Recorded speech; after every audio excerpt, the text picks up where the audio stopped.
Good evening, everyone. I am Margaret Smith, and I'm Chair of the Town of Los Gatos Planning Commission, and I'm calling to order the meeting of Wednesday, October 22nd. Mr. Paulson, could you call the roll, please? Thank you. Commissioner Sayoc?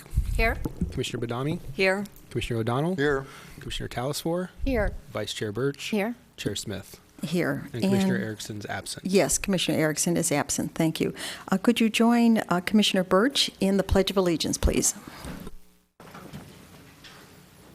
Pledge allegiance to the flag of the United States of America and to the republic for which it stands, one nation, under God, indivisible, with liberty and justice for all.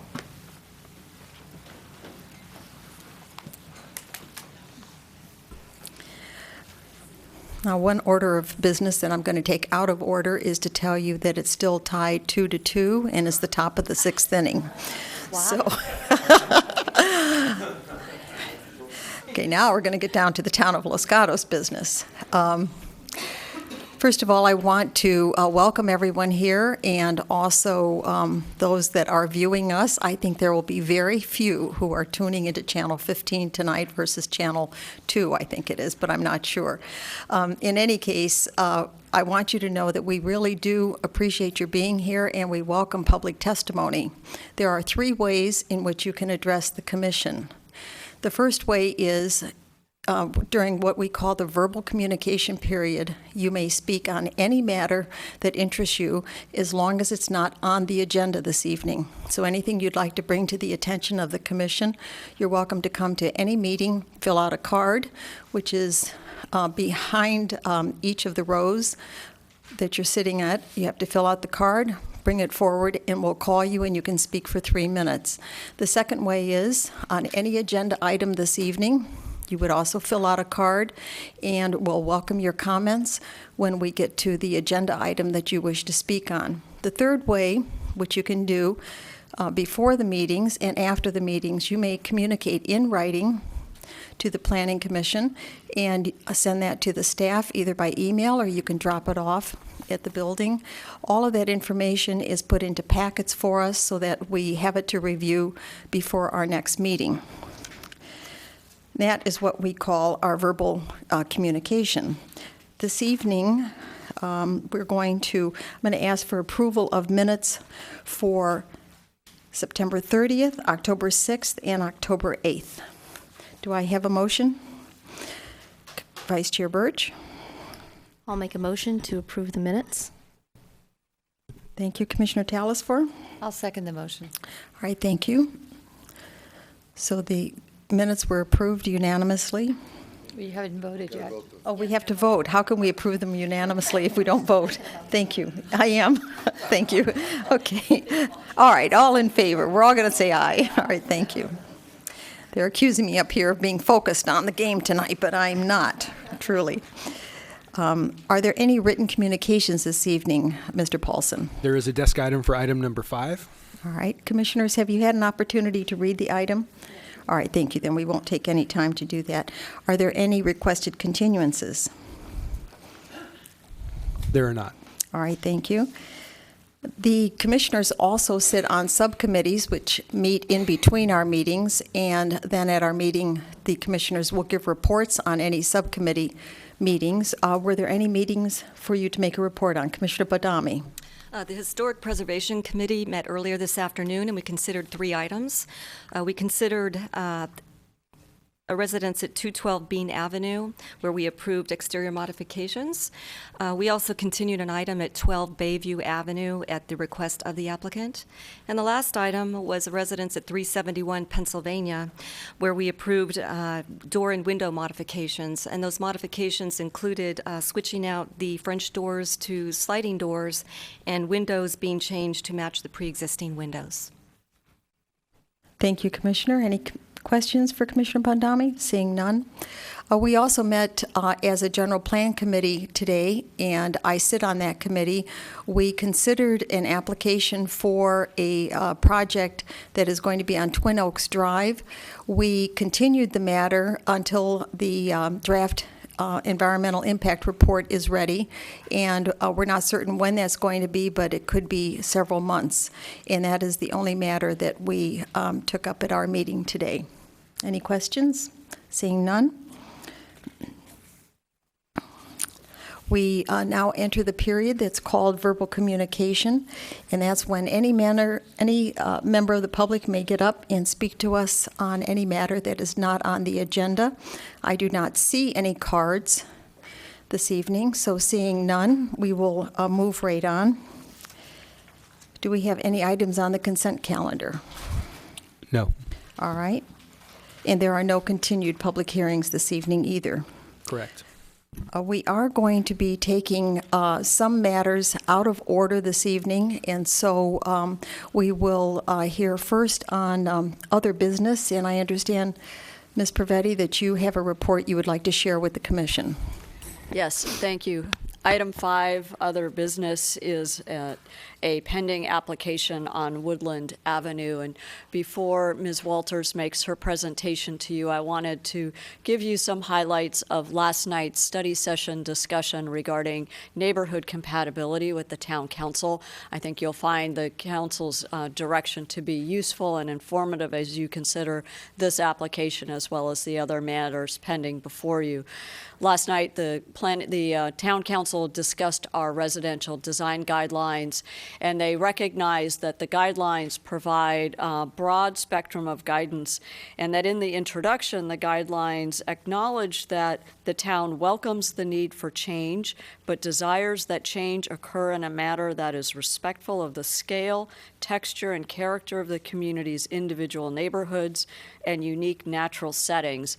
And I read that purposely not only because our council members read it to us last night, but also to acknowledge the council's request that as a deciding body and as staff, as we evaluate and examine the applications before us, that we do so in a holistic way, that we look at the guidelines and the overall intent and recognize what are we trying to accomplish, how does the specific application contribute to the vision that's in our general plan and to the place our town is trying to become. And so you have broader latitude is how I would describe it. So I think the council acknowledged the professional discretion and professional judgment that the planners are providing to you as commissioners. And while they didn't mention you directly, I think that also conveys to you as a deciding body to use your best judgment in the application of our policies and tools in considering applications. So as staff does, we will continue to provide analyses. You may see some changes in future staff reports, but it's really within that context that we are bringing to you a different sort of agenda item. So the Woodland Avenue project is a pending application. It's not ready for final approval. We still need engineering analysis and other things, but we have identified for you some specific issues that we would really appreciate your guidance. And with that, I'd like to introduce Ms. Walters, who will go through those issues more specifically. And under my report as the director, we can talk more specifically about other matters that happened at council. But if you have any clarifying questions, I'm happy to answer those now. Thank you, Ms. Pravetti. And Ms. Walters, if you could just wait, I do want to make a statement for the record, but are there any questions about this, Ms. Talasfor? I do have a question. I'm curious, it's unusual that we're doing something like this. So my question is, why wasn't this maybe sent to CDAC? Well, I mean, it's perfect for it. That's why.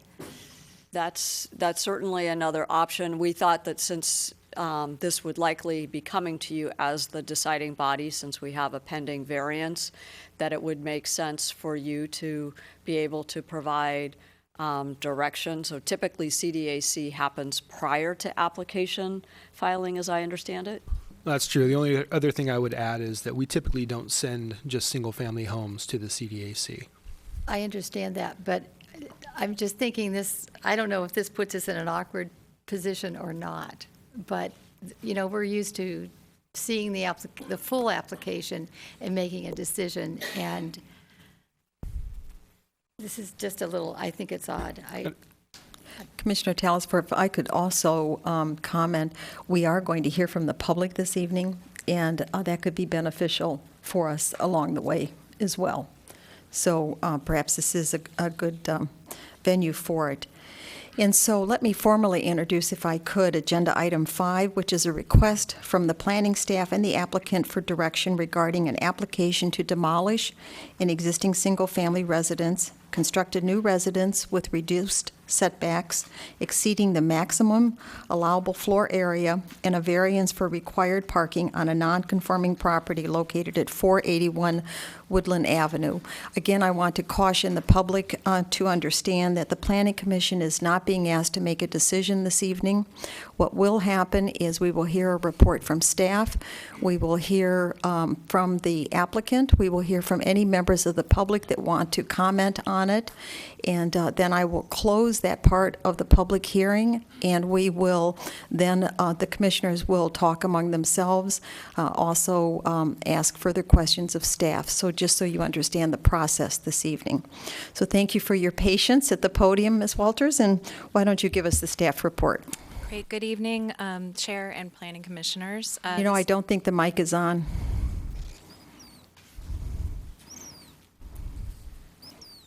Is that working? There, I There we wasn't go. talking into There it. we go. Okay, good evening. There's a desk item that's been provided to you for this application, and the desk item includes additional public correspondence which was received after the preparation of the staff report. This subject property is 2,750 square feet and is a non-conforming due to its lot size. The triangular-shaped property is the smallest lot in the neighborhood. The property does not have street access, a driveway, or a garage. The on-street parking is currently utilized for the site. There's a mature oak tree located to the rear of the property line and a flowering plum located within the front setback. The applicant is proposing to demolish the existing one-story single-family residence and construct a 1,177 square foot two-story single-family residence with a cellar and an attached one-car garage. This item has been placed on the agenda to obtain Planning Commission input and direction for the proposal. This step is to assist the applicant with decisions regarding potential modification to the proposal. No formal action to this application is requested this time because the applicant process is still in process and requires civil engineering plans and further arborist review. Staff and the consultants will undertake additional analysis prior to the Commission's formal consideration of the application. So staff has identified specific issues for Commission to consider this evening. One is the proposed two-story height compatible with the immediate neighborhood? The proposed two-story house is 25 feet tall at its peak. The immediate neighborhood consists of one two-story house located to the south of the project, which fronts Wright Avenue. The homes immediately to the rear and to the north are both single-story. There's a streetscape exhibit in Exhibit 4. The surrounding woodland neighborhood is a combination of both two- and one-story homes, which range in height, and that's illustrated in Exhibit 2 of the staff report. The second consideration is the proposed FAR appropriate for the site's constraints and the immediate neighborhood, the surrounding neighborhood? The proposed floor area ratio of 0.43. The proposed project would be the largest in terms of floor area ratio in the immediate neighborhood, and the applicant is requesting to exceed the maximum allowable floor area by 111 square feet. The residence would not be the largest in the neighborhood in terms of square footage. The size of each floor is relatively small compared to typical single-family homes. The third consideration are the proposed setback reductions appropriate given the site constraints? And the applicant is proposing a 7-foot 3-inch rear yard setback where 20 feet is required in that zone. The proposed second story has a 1-foot 4-inch cantilever, resulting in a second-story rear yard setback of 5 feet 11 inches. The town code does not require a second-story setback from the first floor. However, the residential design guidelines do encourage taking care of placement of the second floor mass. The applicant proposes to reduce the front yard setback to 10 feet where 15 feet is required. The proposed covered porch encroaches into that required front yard setback due to the irregular shape of the lot. The front yard setbacks along Woodland Avenue range from 9 feet to 27 feet. The fourth consideration is the proposed variance for reduced parking appropriate given the site's constraints. The applicant is requesting a variance from 2 parking spaces required for new new single-family homes. The project proposes one space, again due to the lot's non-conforming size. The proposed driveway and garage will provide then on-site parking and access. The fifth consideration are the proposed tree removals appropriate? The development plans were reviewed by our town's consulting arborist, and the arborist recommended removing the oak tree due to its proximity to the proposed demolition and construction of the proposed project, and because it obstructs the growth of the large oak tree on the neighboring rear property. The rear property owners have discussed their concerns with staff for the long-term health of the oak tree at their property. Staff has discussed these concerns with the town's consulting arborist, and she states that tree protection measures could be developed with further review and attached as conditions of approval. Additional review, of course, would be required. The flowering purple leaf plum tree is located at the front corner of the property and is proposed to be removed in order to construct the driveway access. Staff has been contacted by 2 neighbors to the rear and north of the property, and another member of the public with concerns including massing and height of the proposed 2-story house, the privacy intrusion of the second-story window size and location, shadow impacts on adjacent properties, rear yard setback proposed for the 2-story house, and long-term health of the adjacent oak tree after the development and removal of the project oak tree, and then also blocking views from the adjacent properties. Other neighbors and members of the public have expressed support for this proposed 2-story home. This concludes staff's report, and I can take any questions. Thank you. Ms. Walters, I don't know if you can tell me this, and maybe I can talk to the architect. If this were to be 1 story and we allowed the reduced setback in the front, how long then would this house be? Counting the side setbacks that are required. So And assuming that the back would only be that 7 feet that it is now? I was looking at the plans, trying to calculate it myself, and then just decided I would ask you. So 5 feet is a required setback, and right now the proposal is 13 feet to the southern side. So So we could add there could be an additional 8-foot addition on the side to the. on the side and in the back, nothing, right? Because it is where it is. Okay.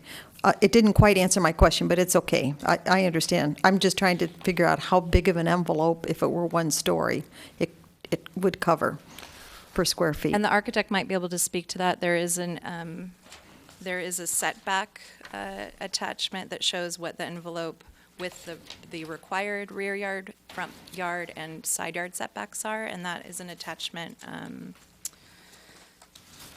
that for you. Is that A2? No, that's not A2. It's an attachment 12, Okay. All right. or exhibit 12, sorry. Right. Any other questions? Commissioner Bondami. Exhibit 8 contains an email dated October 16th from the applicant referring to his lot as a mistake of the town. So is there any mistake to the creation of this lot? Do you want to speak to that, Joel? I don't know when this lot was created. Obviously, we have many situations where there are unique configurations throughout town. There are a lot of old subdivisions that were done that do not meet what we currently would accept as our current town code and rules dictate. So the applicant may have some information on when this was Trang over in engineering actually has information on when this might have been subdivided. So these non-conforming situations are typically very old subdivisions. But offered Ms. Tudor. Trangwood Engineering. This is a legal lot that was created with a subdivision map dated back in 1924. And so it is a legal lot based on the reported map. 1944. 24. Yes. Okay. Thank you to both, to all. Any other questions of staff? Seeing none, thank you. We will follow our normal process here of calling the applicant, only I don't have an applicant's card filled out. So is there anyone that's going to speak on behalf of the applicant this evening?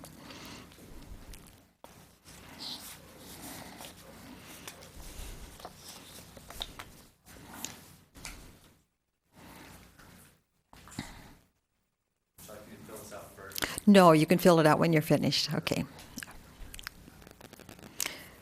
So let me tell you what the rules are, okay? First of all, I want you to pull the microphone close to your mouth so that we can hear you. But secondly, the applicant will have 5 minutes. So however the two of you are combined, if you are, you'll have 5 minutes. Then we're going to hear from other members of the public. And then if there's anything you wished you had said but didn't, you have 3 minutes at the end of listening to other people. So please identify yourself. Okay, thank you. I'm Brad McCurdy, an architect with Terry Martin Associates on behalf of Greg Slack. And just to introduce this, I really appreciate your willingness to hear this. I think the biggest point we wanted to get across is that the way that the planning process is set up in Los Gatos, there are often requests for calculations and other parts of the documents that create a burden of cost for an applicant.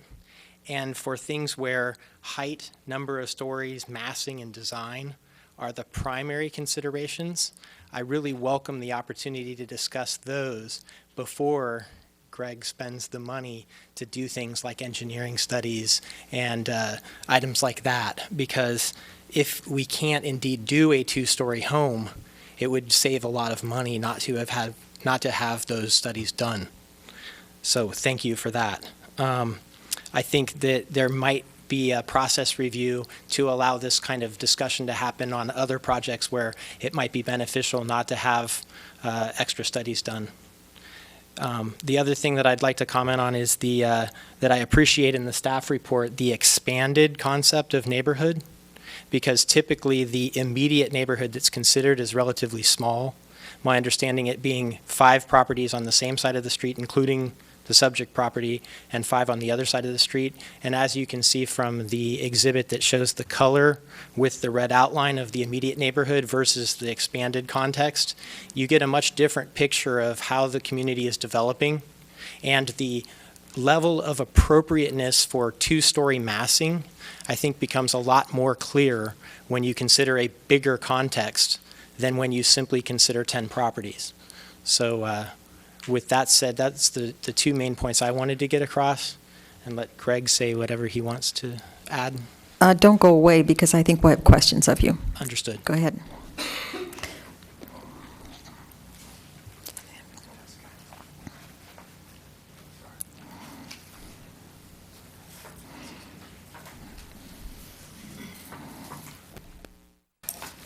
Yes, thank you, commissioners, for my name is Greg Slack. I am the owner, and thank you for your time, and hopefully we can get some good direction. I was actually advised by City Council that when this house lot was split, which was more recent than what engineering indicated, there are things that shouldn't have been allowed at the time, which included sewers crossing the neighboring properties, which my sewer line does. There's no public access or no access to my house. I have to share the driveway of the neighbors, which is a prescriptive easement. It's not a legal recorded document. And I was advised that this lot split should not have occurred with those conditions. And I will be available for any questions, and hopefully I can provide you answers. Thank you. Now, don't go away. All right. So, Commissioner Badami.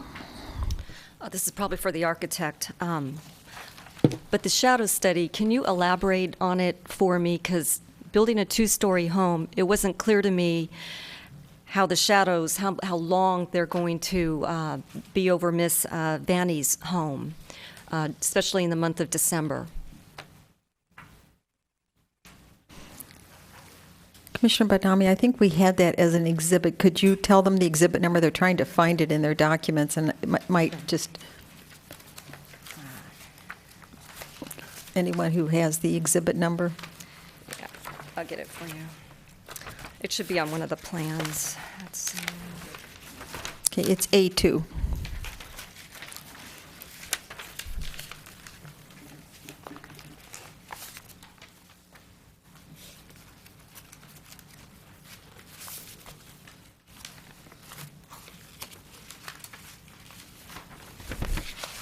Yeah, I don't know that I can provide a specific length of time based on what we did, because there's a large portion of the shadow that's provided by the proposed home that would be provided by the tree, and especially the two-tree existing, mass, that would be longer than the house itself providing that shadow. But there's definitely a period of a couple hours a day where the home would cast a shadow on the neighboring property, but only at the times of year when the sun was at the right angle to do that. I hope that answers your question. Does that answer your question? Yes, thank you. Commissioner O'Donnell. I have a question of the applicant, not the architect. I don't quite understand the relevance of how this lot came into being. As I understand it, you bought it well after the subdivision. You were aware of all of its limitations. You should have been aware of its sewage problems. In other words, you bought the property fully aware of its limitations. Is that right? That's not correct. Didn't you know then? I actually did a due diligence investigation before I bought the house and met with planning and was advised I could do a second story.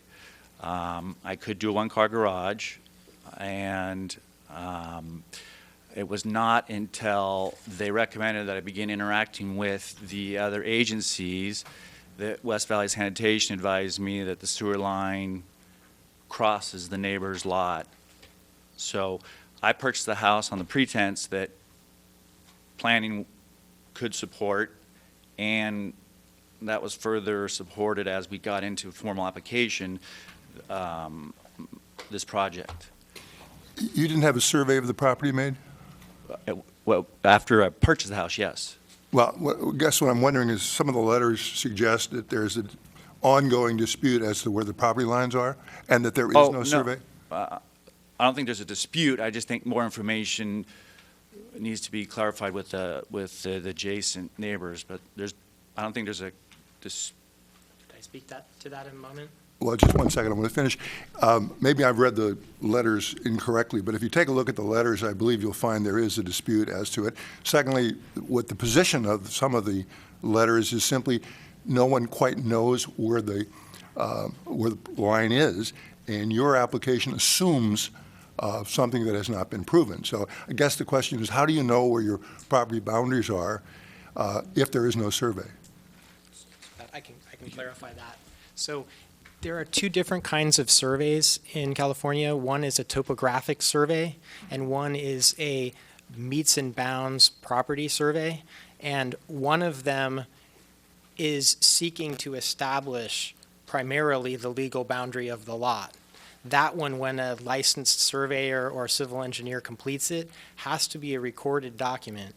And I'll let you correct me if I'm wrong, but the other type is a topographic survey, which is still a professional survey. It still relies on a licensed surveyor and or civil engineer. In this case, it's both. And that boundary is established in the same way. There's just not a requirement that a corner be set, meaning that when a corner is located, it actually has to be marked and then recorded down at the county.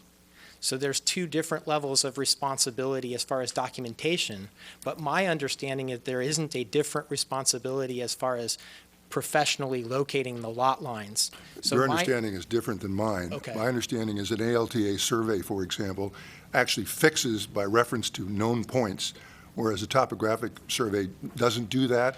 And if you were to get a title policy to ensure the boundaries, it would have to be with an actual survey. Yes, I have my understanding is the same as yours regarding, for instance, the title insurance policy, that it would have to be upon one that does have that recorded set corner point.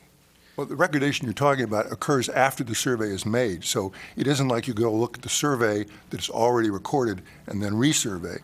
There was no survey here except the subdivision map, which was filed, and I don't know if that was a survey.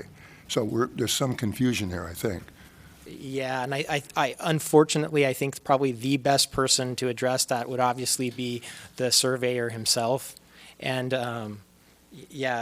Dunbar and Craig being the surveyors in question, they would have to be able to prove that the lines that they're putting to paper actually are the correct boundaries. And, I'd have to defer to them on that. But my understanding is part of the reason that we're not yet at the decision-making part of this process is because that's a request that's been made that, that they justify that boundary to make sure that it's in the right place. Thank you. Yes. All right, so we've answered that question. I have a question for Mr. McCurdy, and I asked it earlier of staff. If this were a one-story dwelling with the reduced setbacks, what would its size be?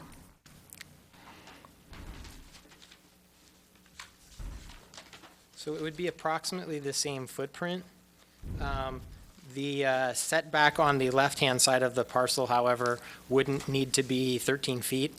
My understanding is that it would be able to be reduced to 5. Correct. So we could add an additional 8 feet on that side of the building. Terry, do you know what that And is? because it's a triangle, I was trying to figure out if that 8 feet then would go all the way down. Just the length across the back. So that would increase from 32 feet to a length of 40 feet total, left to right. And then the length would be? So 40 feet by the same 24-foot footprint with the approximately 6 feet above that for the garage and porch protrusion. All right.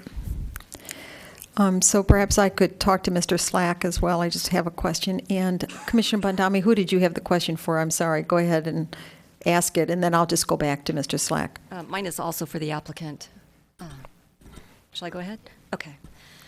Second story aside, did the town advise you of the FAR limitations of the lot in addition to the intent of our seller policy? Yes. I've been advised that the floor area ratio is a very difficult thing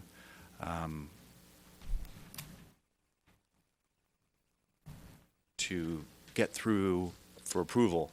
But that being said, because the limitations associated with this lot and the unique characteristics of it,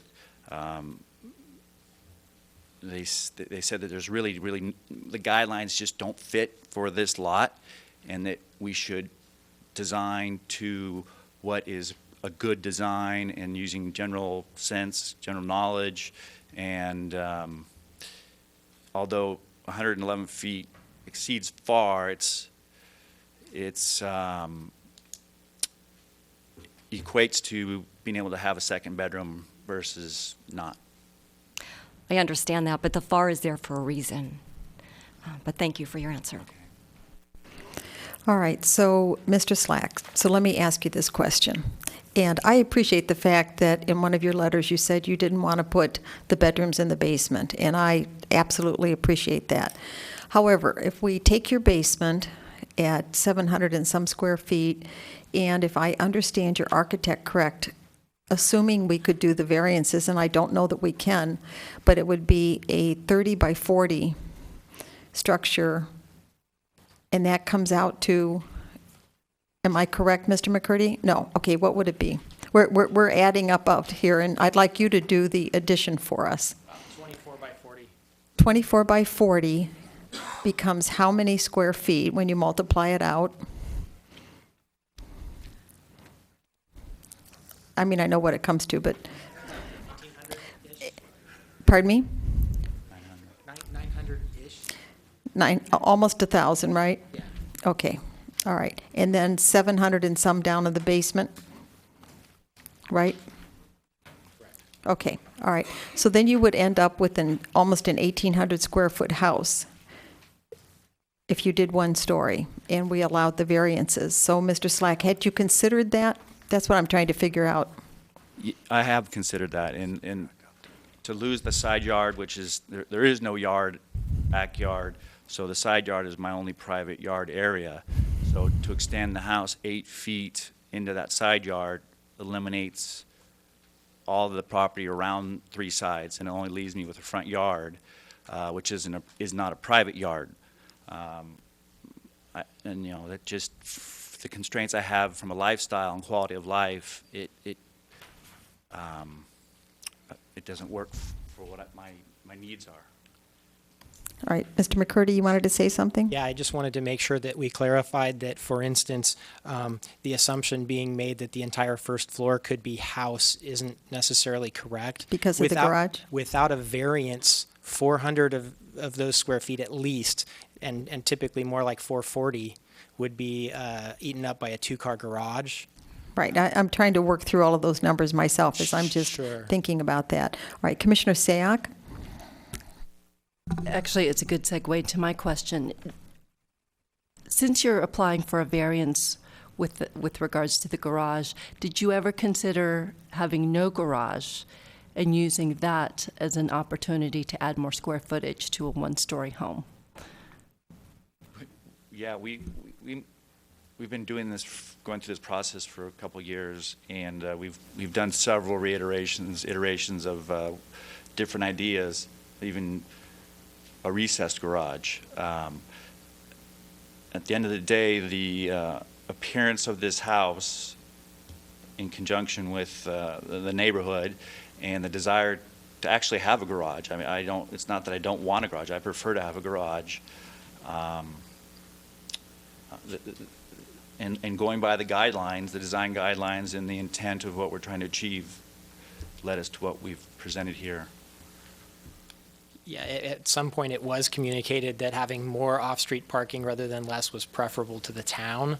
So although we did briefly explore in like a design sketch charrette the idea of having no garage, that idea hasn't really been pursued all that far because of that that impression that we were given that getting rid of one off-street required parking space through a variance process was probably difficult enough. And so I don't know that we even thought to approach the variance process to eliminate both required parking spaces, honestly. All right, so Commissioner Talisfor? Thank you. I'm not sure who this would be for, but probably the owner. Thank you. So we're struggling here. I mean, well, this is obviously a very difficult challenge. What would you be what are you willing to compromise? It's a great question, and I've struggled with it for a year. And Could you speak into the microphone? Thanks. I'm sorry. It's a great question, and I've struggled with the architect and with the planners for a year on what we can do and shave and manipulate and process. And I don't know where we are. I don't know what things are on the table to compromise on. I mean, if it's height or setbacks or FAR or so they all take away an important ingredient to the house. And I'm not dead set that this is it and only it. It's just we've just tried to put all the pieces based on the guidelines and what we're trying to achieve for a house. That's not a good answer, I don't think, but It doesn't sound like you want to compromise. I mean, what we are seeing in front of us is what you want to present. And it is. It's what I was they recommended. If you're going to go, if you're going to go all the way and appeal this, as far as you can go, you should go with your minimum acceptable. And it's a painful decision, because if I was to understand that, Greg, if you were to concede 150 feet on the FAR or something, or a setback of a foot, or we could approve it. then I would say, well, then I'm open to that. But I just looked at what a house needs today for, a bedroom, closets, washer and dryer, it's a one-car garage. And these are all things that I considered before I even bought the house, and it was discussed, and unfortunately, if it doesn't get approved, it forever limits the upside of the financial ability of my home, and this house is going to be stuck in its current state, which is a bad thing for, I think, a lot of people. Okay, thank you. I have a question for you, Mr. McCurdy, and I forgot to ask it, which is the size of the basement. Is that as large as you can make it? I think it's like 756 or 736. Yeah, I think that we could potentially pull the basement out underneath the covered porch, to answer your question, but I struggle then with how to provide a light well on the front of the building without creating what I think would be a more objectionable front facade impact of a grate or a railed off trench to all intents and appearances from the driveway or from the sidewalk. So that you could potentially push that square footage, but I'm not sure that you would gain much, especially, as Greg mentioned, with the concerns about, for instance, putting a child's bedroom in the basement. That would be one way to shrink the second floor significantly. It's just not something I would consider necessarily a safe and advisable way. No, I understand that. So all we're doing is probably exploring the same options that I'm thinking the staff may have explored with you as well. Well, so I did want to convey that because I want to make sure that the impression isn't left that this is the first proposal, because I think somehow that may have been a misimpression. I mean, we've definitely started with multiple suggested footprints and explored them both internally with Greg and with staff, and we've dialed quite a bit back from what, on a program level, what one would write down as the desired square footages for bedrooms, laundry rooms, things like that. If we developed all that, I mean, that's been reduced by hundreds of square feet and down to what we initially proposed in terms of a diagram. And then that was reduced by another 200 square feet to get to where we are. So it's not to say that further reductions couldn't be made. It's just difficult to get a sense of how much Greg should, and this is in all candor, how much Greg should be willing to pay our office to continue drawing and designing in the event that nothing will ever get approved.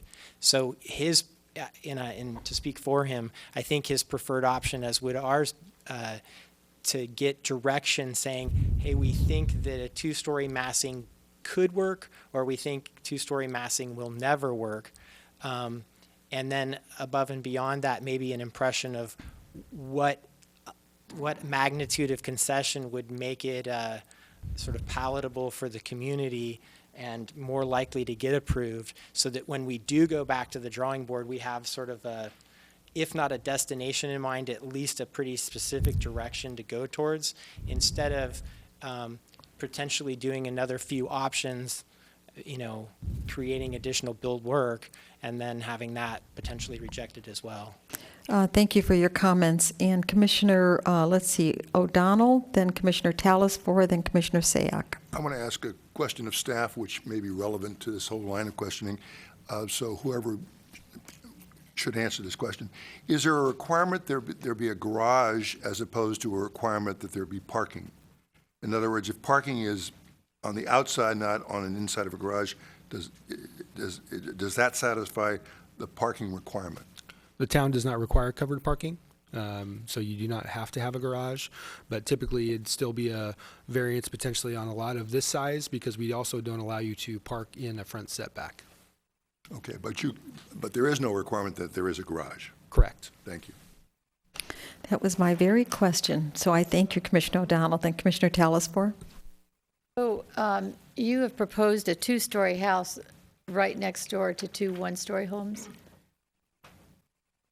Yeah, probably the best description of the neighborhood is that sheet A. Well, I believe that there are two one-story homes, as I see it here, and I forgot, but it's in one of the illustrations.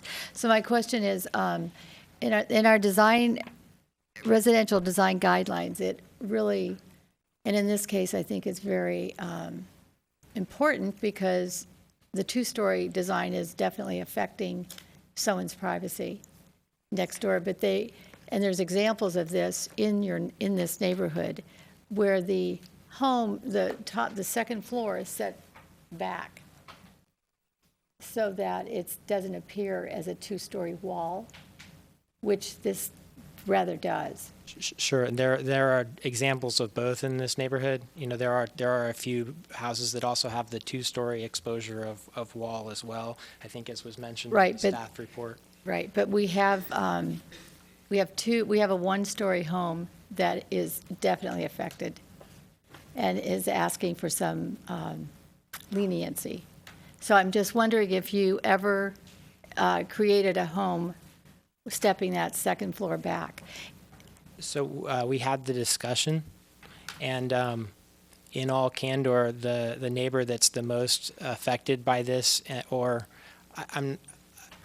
I'll characterize it as the neighbor that's most opposed, hasn't expressed a willingness to compromise on the second story at all. So how would the neighbor compromise on the second floor? She basically has stated that she won't support a second story, whether it's set back or not. Okay. Do you see what I mean? In other words, we've offered to do things like pull back the second floor and set back so that from her perspective there isn't a two-story wall, and to break up the massing, but that was met with as much resistance as a two-story house the way it's currently drawn. Okay. And then a follow-up question about a cellar. So I don't know how deep you've set the cellar, and I'm not even sure, maybe staff could answer this. Can the cellar be set at any level to reduce the height of a house? Can that happen? The short answer is yes. What I would offer is I'm sure the architect has some comments in relation to sinking your first floor below the grade around you. Right. So that would create its own challenges. I have not seen that mechanism that I can remember used, and it may create issues with building code and drainage, but the architect may have more definitive information regarding that. Okay. Just trying to explore every avenue because Understood. we're here for. And I think one of the other things that hasn't been brought up yet that I want to make sure gets its fair exposure is in the current economic reality for building, in order to obtain a construction loan, the project is evaluated by the people willing to loan the construction loan money.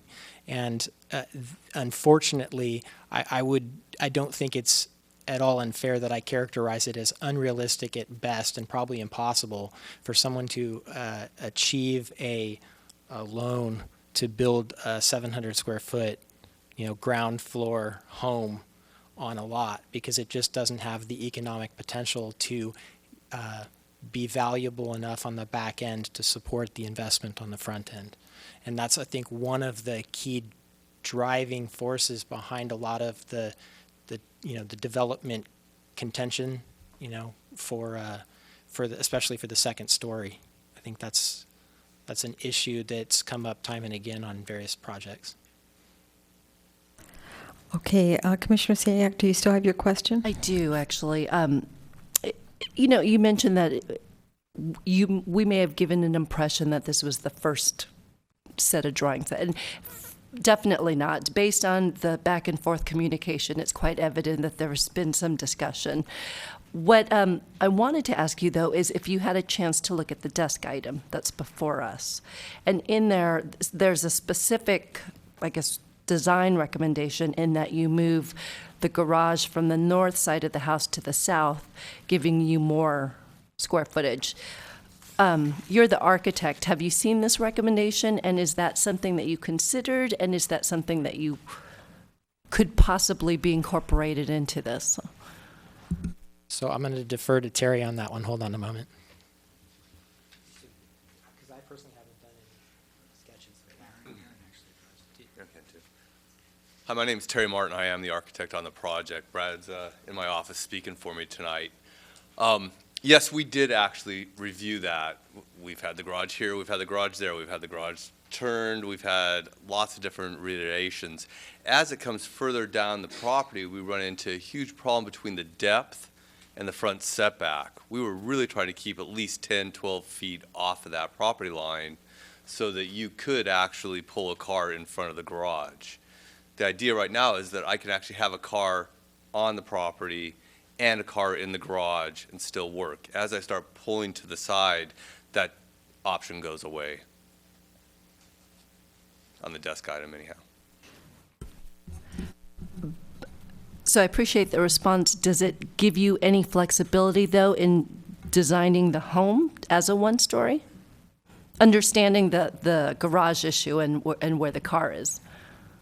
As a one-story, you know, we're really still pretty much stuck around 700 or 800 square feet for a single-story structure, including the garage. So whether it's right or left, not much flexibility at all. And then I have one last question, and then we're going to go on to listen to members from the public. But it's not a very California type of thing, but did you consider like a tri-level, bi-level, you know, up and down, and working that out? We've tried everything. I mean, and part of the wall and stuff like that is just how do we get the pieces to fit in there, right? And we've really been trying to be sensitive to setbacks, side, front, rear, and you know, that is the style that we're coming up with at the time, you know. So really, I don't know that there's much more that we can do to the house, short of starting to lose square footage. And I think that that's why we're here, you know, because 112 square feet is the bedroom. All right, so, okay, we have one last question before I then move on to public testimony. After having heard this, and it's been helpful, but I come away with an impression that I want to make sure is accurate. What I've heard you say is even if you got rid of the garage and therefore had all of the space you could get on the first floor, it would still only be roughly, I'm just using a number I've heard, around 800 square feet. And if you put in a basement, let's say 700 square feet, what I've heard so far is you probably couldn't get a loan on a structure like that. If that's the case, then you don't have any flexibility on an 800 square foot first floor home. Is that correct? I'm not going to comment on the loan part, and I don't think that's fair for us to make that comment. Well, I'll be glad to ask the applicant because he's the one that said it. I don't really think that, you know, I'm not a loan officer. I have. Well, let me ask the applicant then. He is the one, I think, that said that. Or the architect, the other architect said it. One of you said it. Yeah, the young architects. I have not gone through a loan application to refinance or to do an equity loan or to do a construction loan on this house. This process we're in now is really the key. The comments that have been voiced to me in candid conversation with loan people are when you start getting away from standard style homes, such as not having a garage and other issues, it impacts how much they're willing to loan. But again,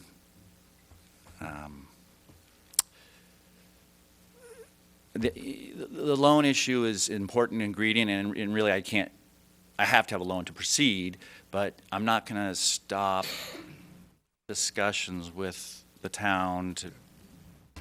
All right, that's a fair answer. Thank you. All right, so we'll ask Mr. Slack and Mr. McCurdy to have a seat. We're going to listen to other people who want to speak on this issue, and then you will have some time to fill in any blanks that you realize you left unanswered. So now I'm going to call Ms. Vanny.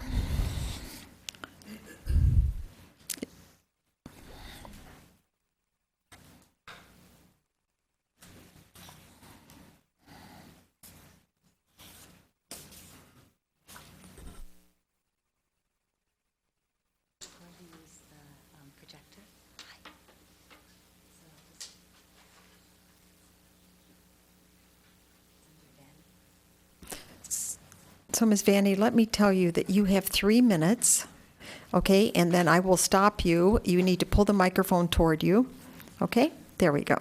All right. Okay. And we're not going to start the time until we get whatever's passed out to us, all right?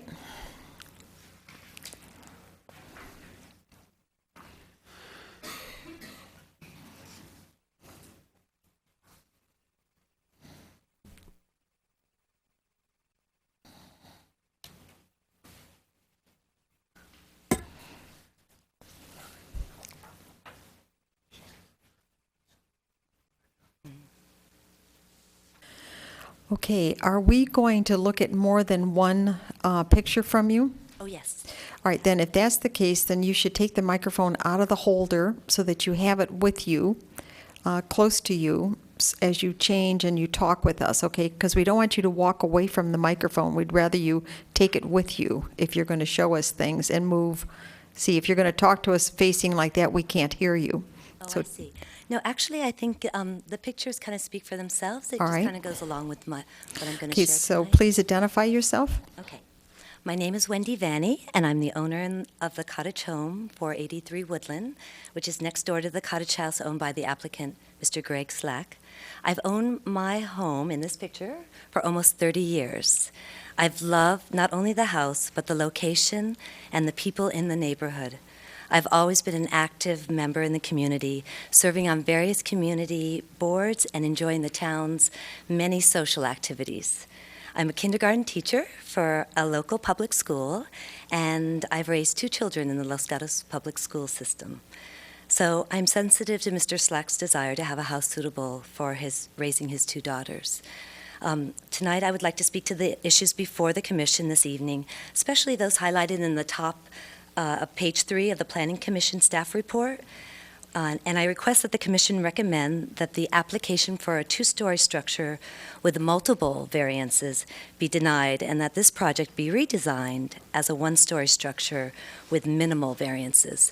And as you heard tonight, Mrs. Walters talked about there are so many variances with this property. And I will only touch on a few because I have 3 minutes, but one is, as they said, it's the smallest lot in the neighborhood by almost 50%, and all the homes on Woodland are cottage-style homes. And actually, this might be one of the smallest single-family home lots in the town of Los Gatos, as can be seen in this picture. The proposed floor-to-area ratio, the FAR, for this project is 0.43 versus the current maximum of 0.34 for a 30% larger FAR than any house in the neighborhood. And this is excluding the 757 square feet of his basement, which I know is not included in the calculations, but if it was, it would be a FAR of 0.70 or 200% more than the surrounding neighborhood. This, to me, is the epitome of McMansion. It's dwarfing the surrounding properties, and it's way out of whack for Woodland's quaint and beautiful cottage neighborhood, and it's not in keeping with the town's policies that state that new structures shall be designed to harmonize. I just wanted to show you quickly, this is our street, this is Woodland. You'll notice that it's a wooded street, and they're cottage-style homes. There's the McMansion in the background. And this is my home, oops. And if this is how close the lot line is, and this is my backyard, and this is where I relax every day after teaching school, and I've worked really hard to create this sanctuary. And this is what it would look like if the town allows the 2-story to be approves the 2-story. So in conclusion, I commend the Planning Commission staff for their excellent work on detailing all the variances that will be required in order to fit this proposed McMansion into the rhythm and flow that is the Woodland Cottage neighborhood. All right, so don't leave. I have a question for you, and that is, in your mock-up right there, where's the big tree that's in your backyard? Oh, it's right here. You can see the branches.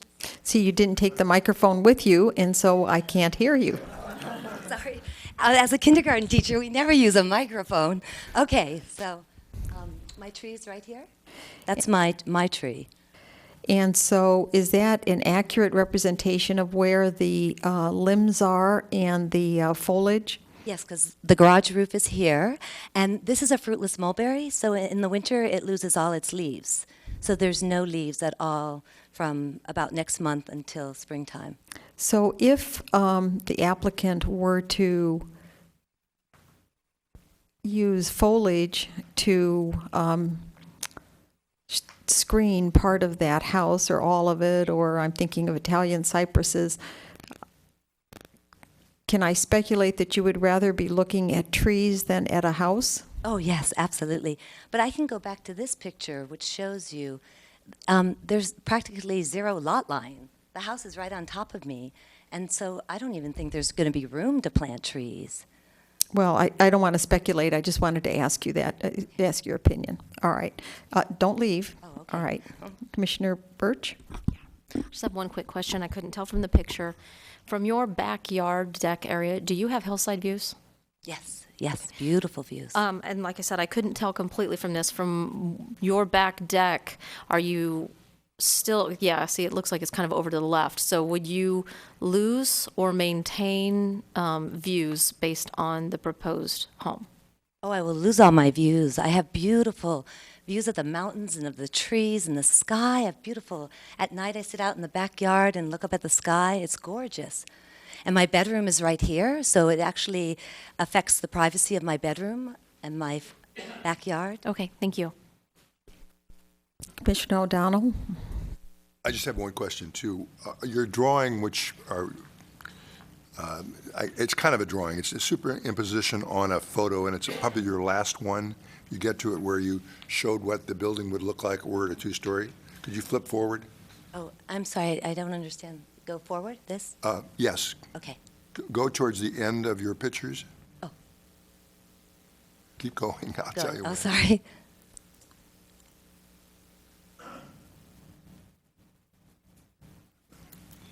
That's the beginning. This is the one I'm looking for. If you look here. Oh, yes. Oh, okay. I'm sorry, I went the wrong direction. Yes. Okay. I'm just wondering how accurate we should assume that representation is. In other words, did you prepare that or did someone else prepare that? No, a friend of mine prepared it, but we drew it along the story poles. Okay, so Follow you're the story satisfied poles. that that's an accurate representation of how the story poles, if built to the story poles, it would look? Yes, if I followed the story poles, that's what it would look like, yes. All right, thank you.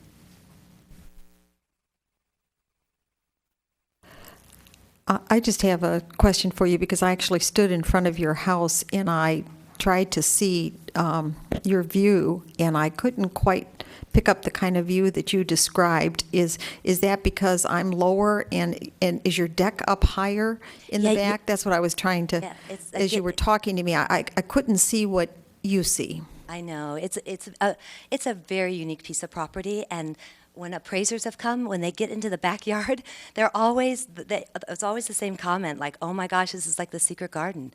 It's just beautiful. So you have to come and I know it's gated, so we have to make arrangements to be able to come in the backyard. But if you were to come and sit in the backyard, you would take in beautiful views. All right, and then we have one last question, Commissioner Telesfor. I just wanted to make sure that, so what you've said about your backyard is that's a raised deck. So Well, it's different. it's terraced, but it's raised, it's not flat as the ground, is what I'm saying. You're not standing on the ground when you're standing on your deck. It's Oh, raised. That is correct. But Yeah, and that's how you see your views. But I also have property over here where I have lounge chairs, and I lay down on the lounge chairs, and so you still Right. appreciate all the views. Okay, thank you. All right, thank you. Next, Oh, thank you. we'd like to hear from Don Wilhelm.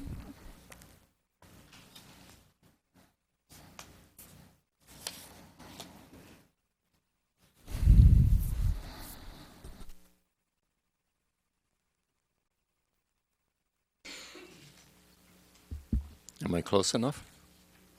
Okay. You are, and just state your name for the record. Okay. I'm Don Wilhelm and a friend of Wendy Vanny, and I'm a Los Gatos resident and homeowner for 7 years. I'm a semi-retired chemical and energy systems engineer.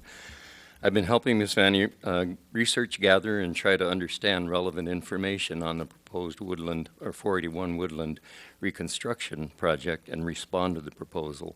I understand and support her opposition to it as a two-story house. I consider the proposed reconstruction to be flagrant and intrusive overbuilding on such a small piece of property. Nevertheless, I acknowledge and support Mr. Slack's right to improve his neglected property with a new house that is appropriate for his small lot and is compatible with the immediate neighbors' homes, but not as a two-story house. I want to emphasize several points. Mr. Slack is Vice President of Construction with ASC Construction Services in Menlo Park. It's his business to know and be skilled in all aspects of construction, related regulations, permitting, and related communications arts. So he could have spoken with Ms. Vanny and other neighbors months before purchasing the 481 Woodland property in June 2012 to get a sense of their thoughts and feelings about his renovation plans. He obviously knew what he intended to do with the property as early as December 2011, more than 13 months before he notified Ms. Vanny of his plans, which happened in February 2014. And as a VP of construction, he should have already had full knowledge of the town's building regulations when he first considered purchasing the property. So he has not shown sensitivity to the neighbors, especially Ms. Vanny, since notifying her, he has continued to press her to compromise by accepting his plans and the benefits of them to her as he defines them. He has remained fixed on his two-story plan and has never proposed any alternatives to her that might provide a basis for discussions of so-called compromise. Moreover, the improvement of his residence absolutely does not have to be a two-story house. The garage on the south side was in my letter, and I'm proposing that single-story design with the garage at the south side and in the basement, or at least at street level, to make it a split-level home. That would, and moving that south wall to a 5-foot setback. That would create 85% more area on the first floor and make a first floor design or a split level, call it first floor design, of 986 square feet versus the current two-floor design of 1,177 square feet. All right, sir, I'm going to have to stop you. If you haven't completed and you want to submit that to us in writing, you can do so. All right, you could just give it to the staff. Okay, fine. Thank you. Thank you very much. The next speaker will be Mr. Lloyd in Nibbenberg. Not sure I pronounced that correctly. I'm Lloyd Nirenberg. And just pull that microphone right up to you. Thank you. Lloyd Nirenberg. I've lived on that remnant property since 1994, one of the 3 cottages that have been divided. I recommend you approve this request for variance and all the rest of it for a simple reason. It looks good. I looked at the story poles and I looked at the drawing, and I just look at that thing and I think, you know, that would really be an upgrade to the community. I'd like to point out that the community has some interesting definitions, and it's important. We call ourselves Twin Oaks, which consists of Chester, Rate, and Woodland, and Bird. So when you talk about the neighborhood, those streets define people who coherently think of themselves as a neighborhood. Second point is that when you talk about Woodland Avenue, it's very deceptive. Most people, including me, used to think Woodland went from my house down to Chester, which is the beginning. My house is the beginning of Bird. So when you look at that street, you're not looking down the dark part, which is really Woodland and has one-story houses until you get to the corner on Chester. What you actually perceive emotionally is you come into Woodland, well, you can't do it anymore, from Highway 9, which consists of a 2-story triangular-shaped house. Then there is kind of a backyard house. And then there's a 2-story house, which is on Woodland. The front is officially on Rate. 2-story next to Mr. Slack's house. Then the 1-story Vanny house and my house, which is 1-story. And then it goes to 2 stories all the way down Bird. So what I'd like to point out is to be consistent with the neighborhood. This house is consistent with that neighborhood. It's also consistent with one stories. Why? Because it's a mixture of ones and twos. And depending on where you're standing, you see ones or twos. So there's quite an emotional experience depending on where you enter the Twin Oaks community. By emotional, I mean what you perceive. So the perception of being all one story is not quite true. 27 seconds. The second point is I do appreciate the trade-offs you have to make. It's vast amount of complexity, and I just offer you this idea. What is your goal? Is it to be rigid in looking at how well you define a property consistent with the law? Or since you have the power already embedded in your commission, you can make variances. So you can go either way. It's up to you. What goal do you want? Thank you. Sir, I have to cut you off. Right. Thank you very much for your comments. Any questions? Seeing none? Thank you, sir. Oh, I'm sorry. Go back to the podium. Commissioner Sayak?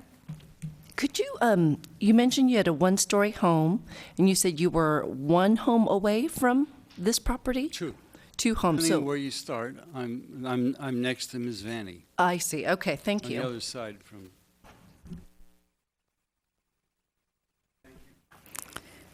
Thank you. And Ms. Walters, do you mind shutting off the overhead? I realize it's still on.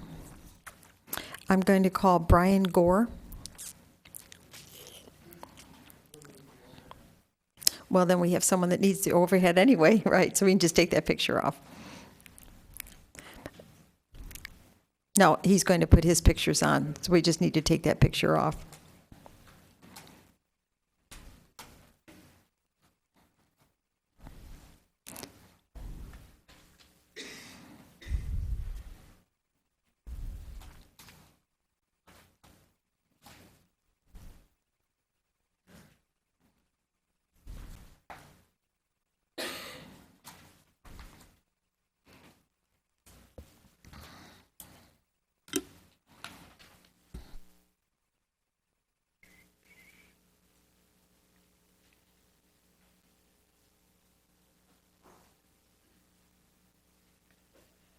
All right, sir, would you identify yourself for the record?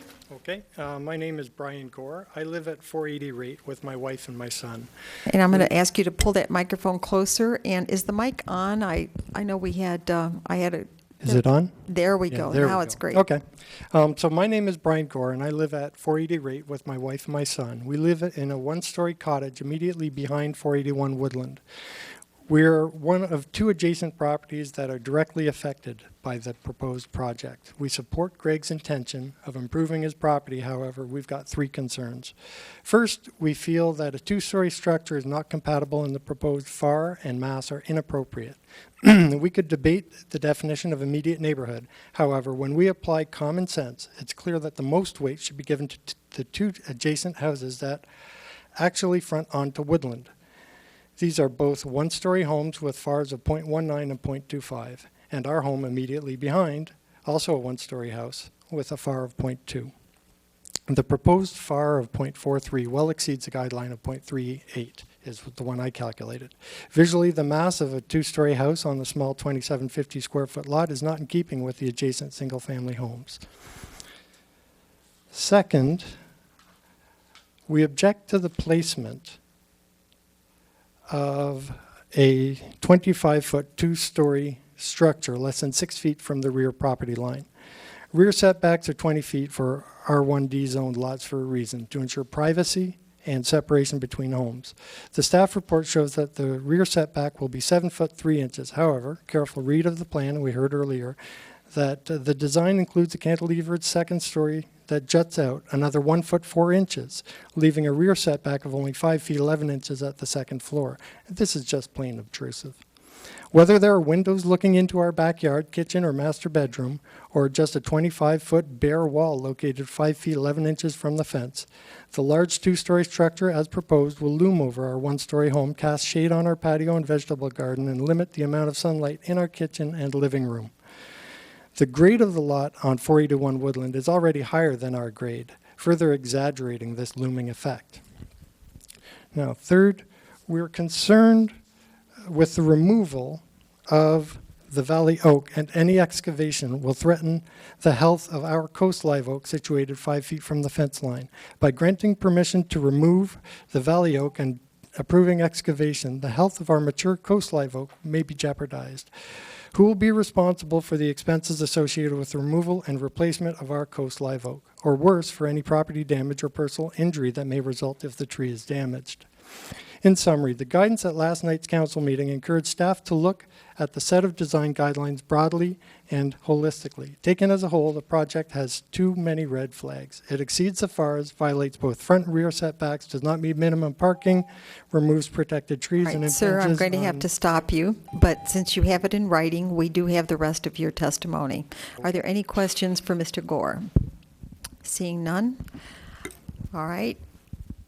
I'm going to ask the applicant and/or his architect if I'll give you 3 minutes to make a response. Excuse me, sir. What's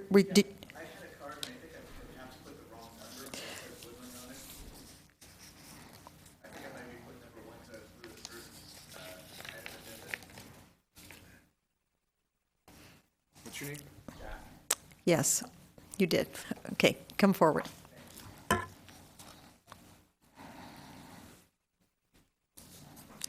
I'm glad you stepped forward, Mr. Little, and didn't let us move on. So Thank you. I appreciate you hearing me this evening. I had the opportunity to meet both with Mr. Slack as well as with Miss Vanny back, I guess it was in June, I think, to discuss this particular project. And as we sat there, Greg gave his proposal, and Miss Vanny basically gave her concerns about a two-story building.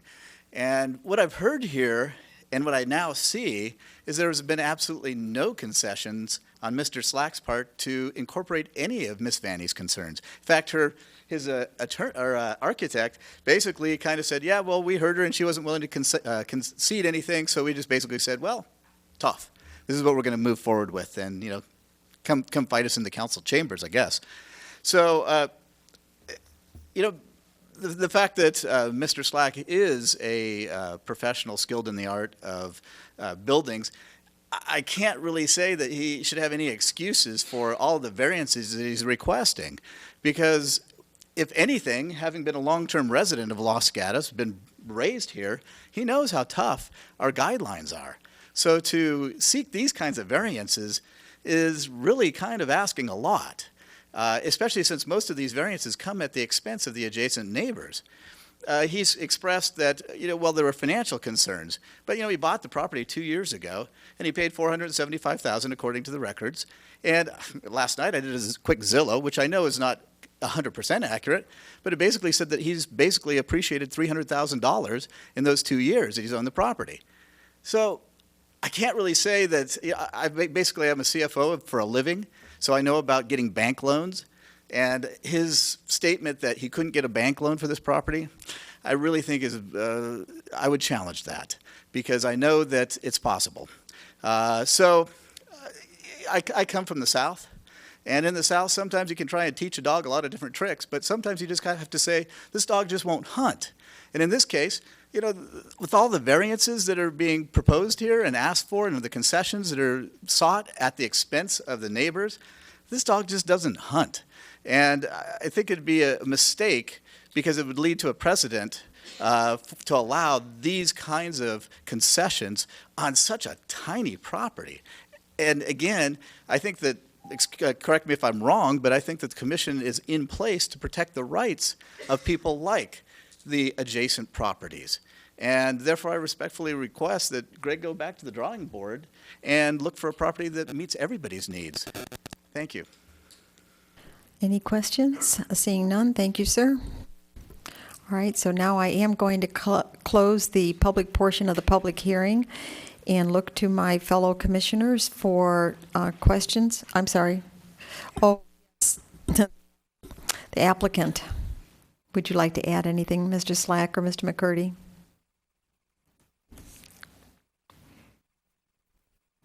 Seeing the time, I don't really feel the need to add anything. I think that I'll express that we're definitely willing to entertain any suggestions of creative ways to, you know, make this project more appealing and palatable to the community. So we'd love to hear your opinion.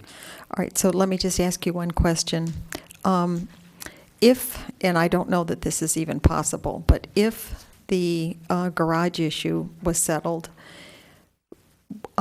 is it possible, meaning it was incorporated into the square footage and its livable space, is it possible then to push the house forward some to be able to plant in the back? That was one question I had. And the second question I had was, if you gain that square footage on your first floor, could you lower the square footage on your second floor and actually push it forward in a design so that it's not hovering over the back of the house? We could certainly try another scheme where we take perhaps the suggestion into consideration that we either reverse the location of the garage or push the garage out of the program and accommodate an on-site parking space instead, to try and make an upstairs that is pulled in from outside. It will depend on a little bit of design creativity to see if we can make something happen that's a little more in keeping with what you just suggested, because my mind's not wrapped around it immediately about whether it'll actually solve the issue or not. Well, I was also looking at the size of the laundry room on the second floor, and I understand the wish to have a laundry room on the second floor, but I wondered if it couldn't go into the storage area in the basement, and then that would cut down on some of the space on the second floor. So that's all. It was just my thinking. Just wanted to make sure that I wasn't moving in a direction that the property wouldn't accommodate anyway.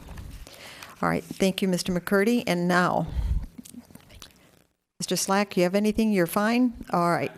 Okay, so we're going to now for certain close the public portion of the public hearing, and I'm going to look to my fellow commissioners for comments and or questions of staff. We are not here to make a decision tonight, but we are here to express our thoughts in a public way to both the applicant and the staff. Thank you. Commissioner O'Donnell.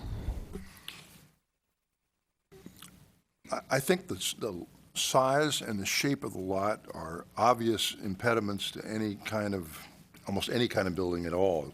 It's making an accommodation to do that. And I do think any buyer, particularly, well, any buyer, but certainly a buyer with experience in construction, would recognize what I consider to be great difficulties. The definition of neighborhood is not as expressed by a number of people tonight. It is as we have defined neighborhood, which is basically 5 houses, including the one on one side. We're not counting the people on the other side because they're way down the hill. So we have a definition. It's true, if you go down one of the streets, you could end up a bunch of 2-story houses. But the neighborhood, for our purposes, is basically 1 story. I personally would be much more sympathetic to trying to do something with the 1 story, whatever that is, because I'm empathetic with the problems with this lot and the basement. But I personally find it very difficult to believe that you could add anything on the 2nd story that would be acceptable to the neighbors and certainly acceptable to me. And again, I've lived in this town a long time too, and anybody that buys that lot knows they're buying a world of trouble, and that's what it is. Commissioner Talasfor. Thank you. Gee, Commissioner O'Donnell, you just about said it all for me, but I think it's true. You had to know that this was a very difficult lot. You had to know, and that being in the construction, I didn't know you were, but you also, I know, checked with staff about what the constraints were of building. So you know all of it. And then we have the encroachment on the neighbors. I mean, we do take, we want you, if the house does get built, we want you to continue living there under friendly circumstances. And so what we're trying to do is figure out a way for compromise, but it didn't seem that you had any. What I would say is that what I would be willing to go with is a one-story, major setbacks, even moving the house closer to the street. But I couldn't see a two-story there at all. Perhaps, and I think you could really do something with the basement. And I'm not going to tell you how to design it, but there are too many other variances that would be really hard for me to concede. So that would be my impression and my opinion. Commissioner Birch? It really is a difficult lot, so I'm not going to tell you something you don't already know. So instead, knowing that you're here just for some input, I thought I would just give a couple thoughts for consideration. If you've already considered them, throw them away. We've talked a little bit about the setbacks, and while we were all talking, I was sitting here doing a little bit of sketching, and I was looking at, I know you said you want a side yard, but my thoughts were if you were to shift the house to the left rather than have the massing be on the right, if you're staring at it on the street side. I realize that's going to cause your living room to be slightly irregularly shaped. However, I do think that that's doable, and you could move your front porch forward. Unfortunately, get rid of the garage, but in doing that, you added quite a bit more square foot onto the first floor.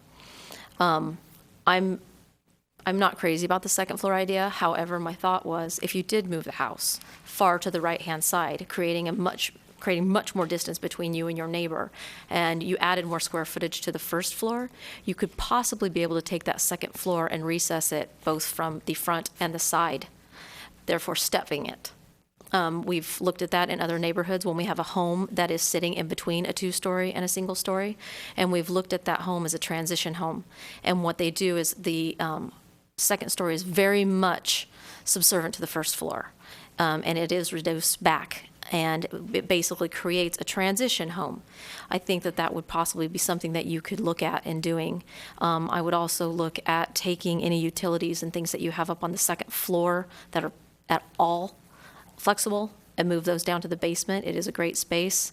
I think there's quite a bit that you could possibly do down there to give yourself a little bit more family space, family active space. I know it's not ideal, but given the circumstances, I think that those would be my suggestions, and ask you to please look at that along with the suggestions of my other commissioners, were you to come back to us for additional comment. Commissioner Sayak, then Commissioner Badami. It's very much similar to what my fellow commissioners have said.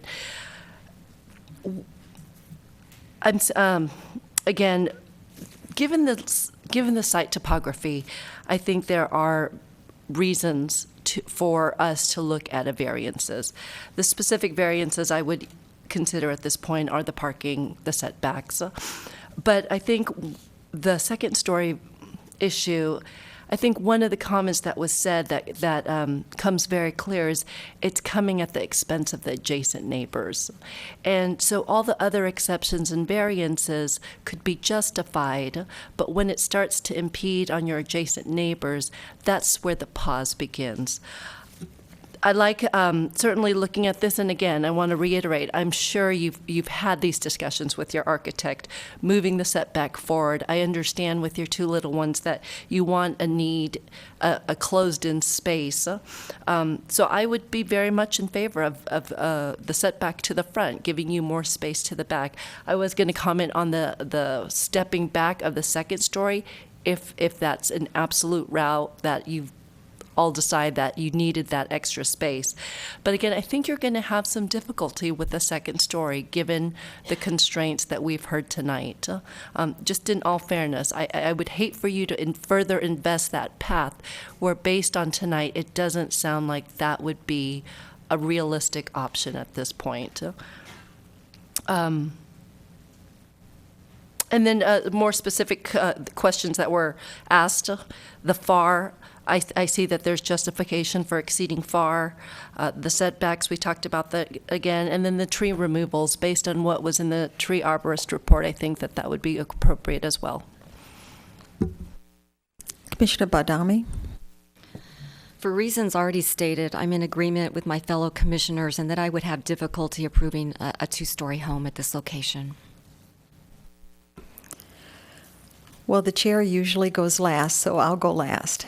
And the comments I want to make are that I believe that Mr. Slack is entitled to a home to raise his family in, and the families that may follow him into that property, because we oftentimes will grow out of a home. So I believe that we need a good design for that neighborhood, period, whether Mr. Slack is living there or not. And Mr. Slack, what you do for a living is irrelevant to what we're considering here. Although one of the things I can say is that I'm glad you're in the construction business, because that could possibly make you even more creative with your architects, because you have an understanding of building. I am not opposed to an appropriate second story. However, what I would like to see is the maximum use of the first floor. And I believe that we can do that through variances. And I just want to see that space stretched, widened. Maybe it is repositioning the garage. I don't want to design from here, but I do want to tell you that if there is going to be a second story, we would, I think we would be very cautious about what it looked like and where it was. And I also do want to see some kind of plantings between the neighbors anyways in that backyard. No matter what. And we don't have a landscape design, but just when we do, I want you to think about that. I'm confident that a design that would come before us, even if it had some kind of a second story, would still capture the cottage type feel of the street. I don't believe that we're going to get a design that is out of character in the neighborhood, and certainly we wouldn't get one after this hearing tonight. So that's not going to be my expectation. I think it's a difficult lot. I'm glad someone bought it, and I'm glad that someone wants to work with it, because it will enhance the neighborhood when it's done right. And those are my comments. And anything else? I'm sorry, Commissioner Sayak? And just one more, should we see this again? I understand that when we see story poles and when we see these facades, that it's hard to imagine how architectural details of landscaping can actually soften that look. And so when you do move forward, having those little details, and I know they do cost money, but it does help erase some of that fear of the big wall that would be standing there. And so oftentimes that would help those that are looking at it from the neighborhood. We're used to seeing story poles and can kind of envision what that looks like. But if it's just a big orange net, I think that's oftentimes a scary thing for people that are living adjacent to it. So any of those softening features that you're all very good at is always very helpful for someone looking at drawings. All right, so we have spoken directly to the applicant, and Ms. Pravetti, I'm wondering if, or Mr. Paulson or Ms. Walters, if there's any further direction that staff would like to have from us before we close this matter. No, thank you. This is sufficient. Thank you very much. All right, thank you. All right, we are going to take just a 5-minute recess, very quick recess, and then we're going to begin with the next item. Thank you.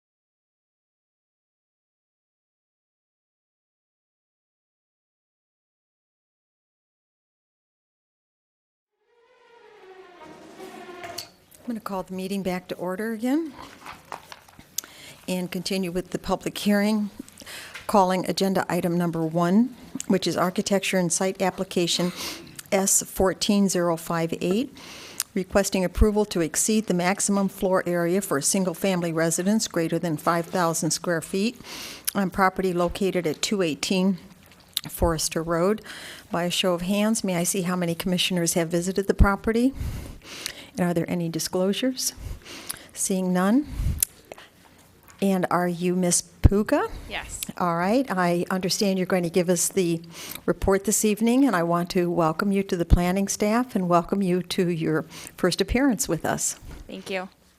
Is this loud enough? Okay, there we go.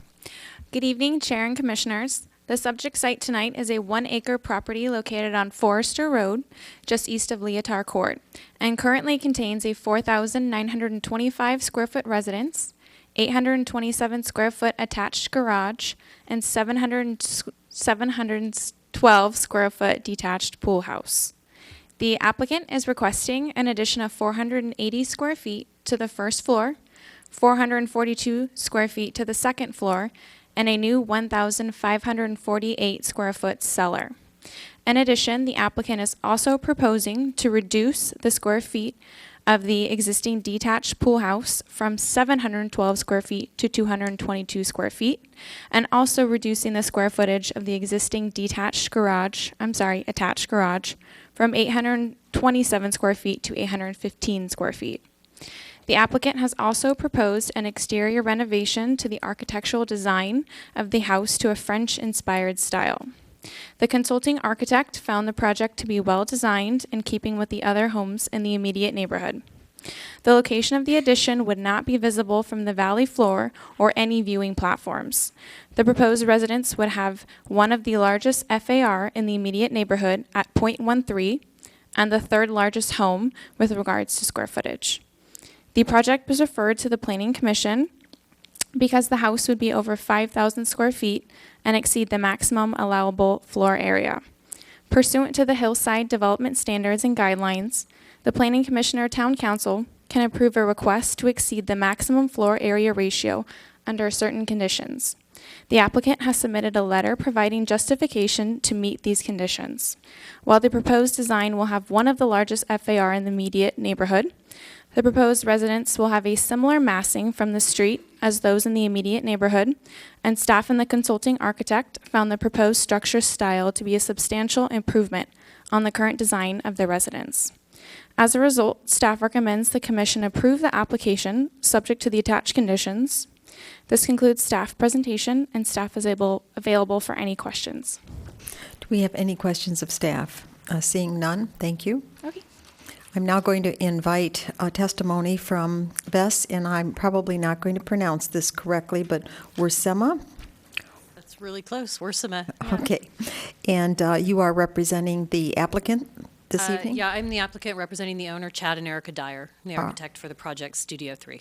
All right, and so you have 5 minutes to address us, and just like the previous applicant, after your 5 minutes, we'll hear from the public, and then you could have an additional 3 minutes to tell us anything you might like to add. Okay, as you've heard from Jocelyn, both the consulting architect and the planning department is recommending approval for this project.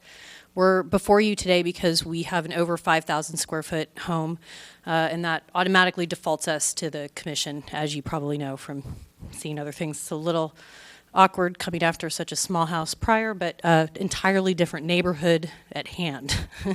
I'd like to point out that the existing home already exceeds 5,000 square feet, as do most homes in the neighborhood.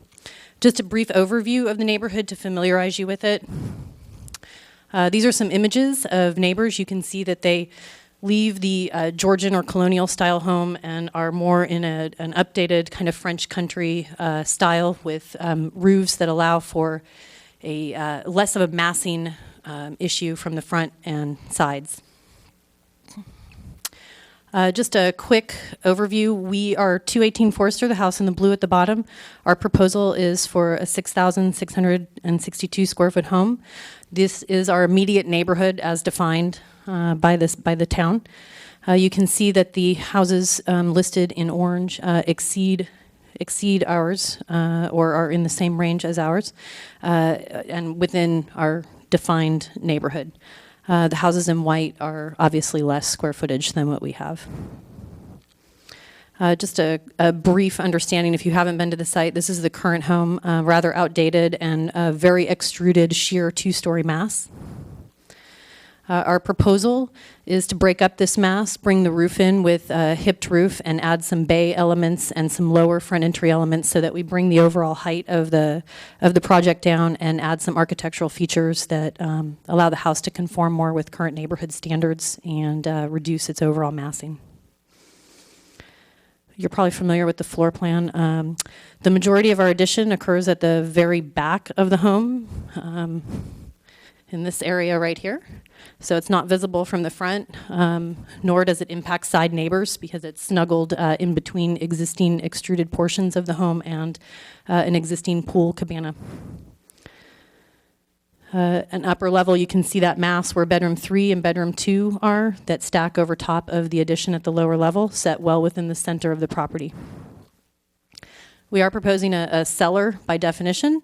So this allows this family of 6 people to have some expanded space. They're relocating from Colorado. They will have family visiting. We do need substantial mechanical room space for a house of this size, so a lot of those types of features are housed within this basement. The rear facade of the existing home, again, very sheer with a rather low-slung roof, and our proposal is to adjust the pitch of the roofs and add elements that help to decrease the mass and step it down to a pedestrian level. These are some existing pictures of the pool cabana at the back. The current pool cabana is supposed to not function as a secondary dwelling unit. It currently does house a kitchenette and a full bathroom, which could be converted into a secondary dwelling unit. By ordinance, they're not supposed to have one. As a way to navigate the additional square footage we're adding, we are proposing that this pool cabana be reduced. Let me skip right ahead. Be reduced in size. So instead of it having an area for 3 rooms, kitchenette, and a bathroom like you see here, we're creating just a rec room that has a large covered veranda out to the pool deck. One of the other things that we're requesting, let me go back, is to gate the front facade of this. The images on the left are consistent with neighboring gates. And you can see the just little orange diagram on the right-hand side plan view. We are proposing a driveway gate be synced up with the existing fence line and existing balustrade line at the front of the house. Okay, so I guess that's kind of just a brief overview. It's really not a complicated project. While the proposal does exceed current standards, we believe that it's well within the bounds of existing and current neighborhood standards, and we request your approval. Thank you. Stay right here because it turns out I don't have any further cards anyway, and if we do have some questions for you. Ms. Telesfor. So, yeah, thank you for coming down and explaining this. Can you flip back to the backyard where you were showing how the outside the pool house? Right there. Okay, that's what I wanted to see. Okay, thank you. But I did have a question. The fence, which I understand you want to bring the gate forward, which is in keeping with the rest of the neighborhood. But do you have a pattern or a image of that fence? We're proposing to match the existing metal picket and to facade the current brick square balustrades in stucco to match the house. Okay, so there won't be, I mean, it's not going to be a no new fence, just a new gate at the same level of the fence. Okay, bringing it forward. Okay. Mm-hmm. And we've reviewed that with fire department, and they have approved our proposal to add that. So as I see here, what I'm seeing is that the maximum square footage for the lot size is 6,400 square feet. Correct? Yes, I believe so. According to current standards, 4. if you familiarize yourself with the neighborhood was built during a time of different standards. Right, I understand that. But as we are, remodeling this, we need to keep in mind that you would have to come under the current code and standards today. So it is at 64 feet, 100 square feet. But so what you are is over by 84 feet, is that it? 84 square feet? That's what I'm reading here. Staff, is that correct? I can speak to that actually.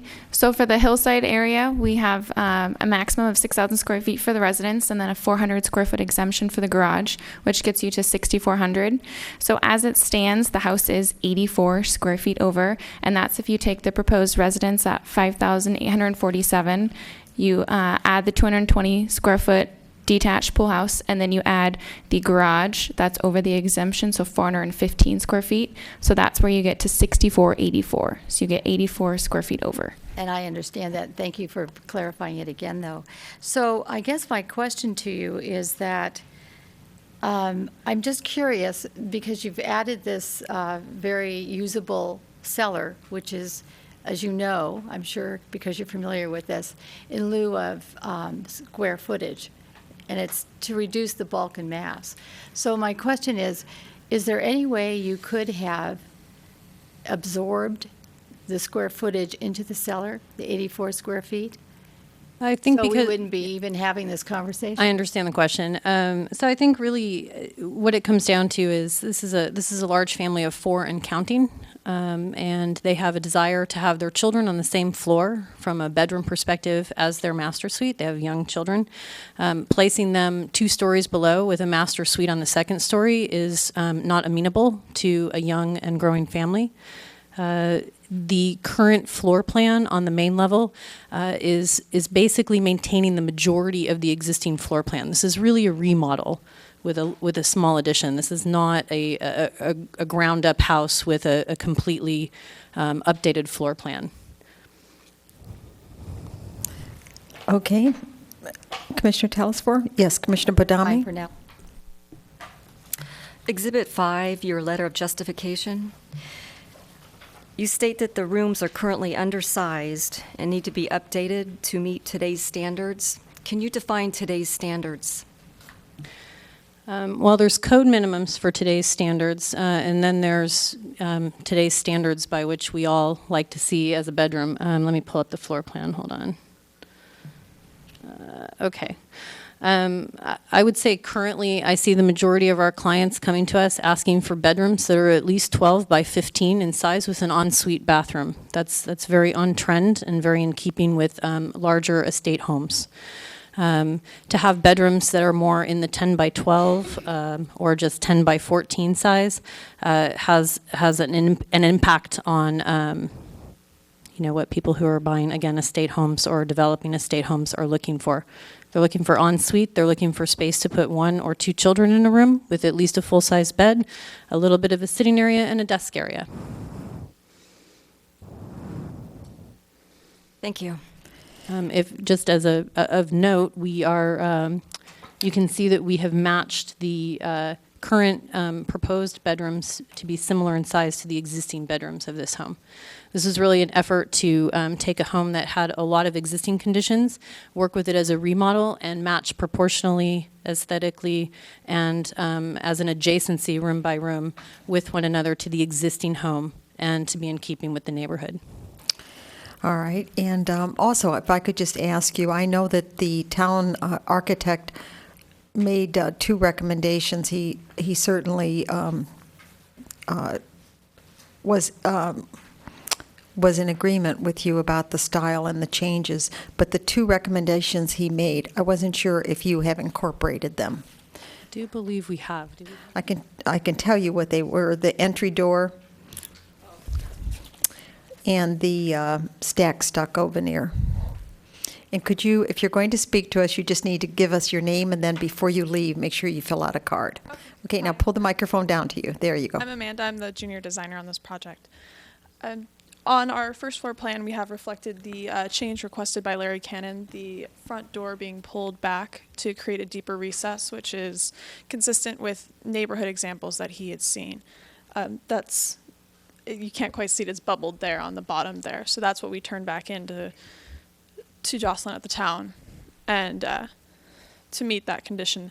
The second change was a change to the materials board, which I believe, Jocelyn, you've posted on the back wall there. Okay, thank you. So that change was also you've done that. All right, Yes. that's all I wanted to know. Thank you. Commissioner Birch? Just as a question, because when we do have applicants come in front of us and they are exceeding the FAR, we like to review all avenues, to have done our own due diligence. And one of the items that I noticed is upstairs, where there used to be an existing bedroom, we now have an art craft room, which in turn bumped the 2 bedrooms out. Did you discuss with your client that there could be a potential change if there was excessive pushback on the added square footage to relocate one of those bedrooms back to that space and modify the bedroom areas a little bit? We did speak about that, but there are 4 small children and counting. 5 small children. There's a lot of little boys in the family. Let me tell you, when we have a meeting at my office, it's a little crazy. So I think we felt like it was okay to bring this because they do have a growing family.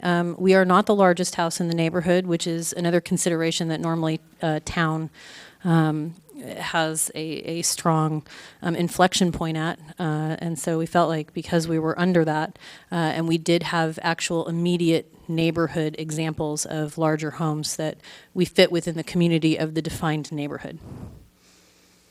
Sure. And I certainly don't dispute that. No. Is the thought that this room is actually a potential another bedroom if they keep... Or another early? child, yes. Okay, thank you. Right, so just so that I clear this for the record and for everyone, so we weren't questioning whether or not this was compatible with the neighborhood. We were just questioning the FAR issue, which is a more technical issue. Got it. Of the 84 square feet.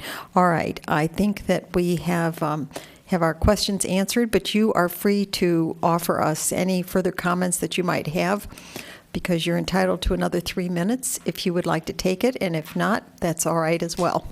No, I guess I just want to reiterate that we do have approval from both planning staff and consulting architect. We are not the largest house in the neighborhood, and while our FAR does exceed current standards, it's well within the bounds of the existing neighborhood and fits that. And I think compatibility is, in a lot of ways, from a professional standpoint, more important than a specific number. And I believe that we've submitted a proposal that is compatible with surrounding neighborhood, even the limited definition of neighborhood. All right, so Ms. Wursema, thank you very much. Thank you. You can be seated. I'm going to close the public portion of the public hearing since I don't have any other cards for anyone to speak. But I would ask yes, she's filling out the card. Okay, good. So I'm going to close the public portion of the public hearing, and I'm going to ask my fellow commissioners for comments, questions, or someone who would like to make a motion. Commissioner Birch. I have a question. When we are looking at homes in the hillside and we are told that from the different view towers that there's no visible impact, who actually goes and physically verifies that so that we know that that's been thoroughly vetted out? So it depends on the location. This location we've looked at other projects in this neighborhood and it's clearly not visible from any locations. But when there are questions, then we go out to the viewing platforms to make sure that when we look up to the hills, get a general idea of where those projects are, that they are not visible. And if they are, then how much, and then we ask for additional information from applicants to provide. And you'll see some of that additional information on another item this evening. So typically it's the project planner. Okay, good. So it is actually staff. Thank you. Do I have any fellow commissioner who would like to make a motion? Commissioner O'Donnell?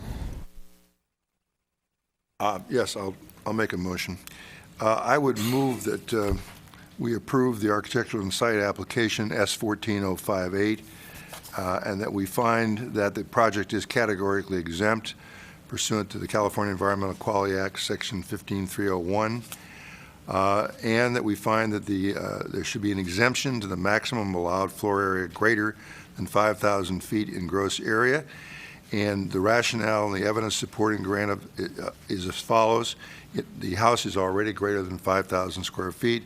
The proposal is really mirroring the present existence of the house while adding some additional space, but within the look and feel of the house.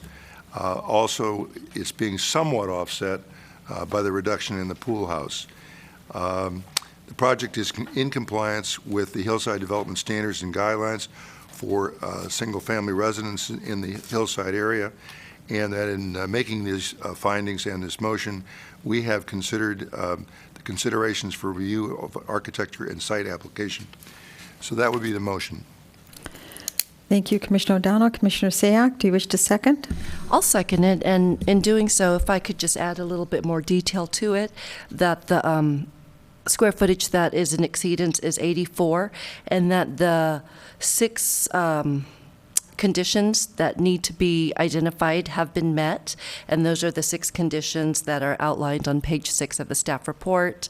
And those justifications and those conditions are in the staff report, as well as what we heard in today's hearing. Thank you. I have a motion. I have a second. Do I have any further discussion? Commissioner Could I just find out O'Donnell? whether you want to append that to the motion? I'd be happy to do that. Oh, yes. Okay, Yes, I do. so the maker of the motion would agree to add that to the motion. I assume the seconder would too. Yes, I would. Thank you.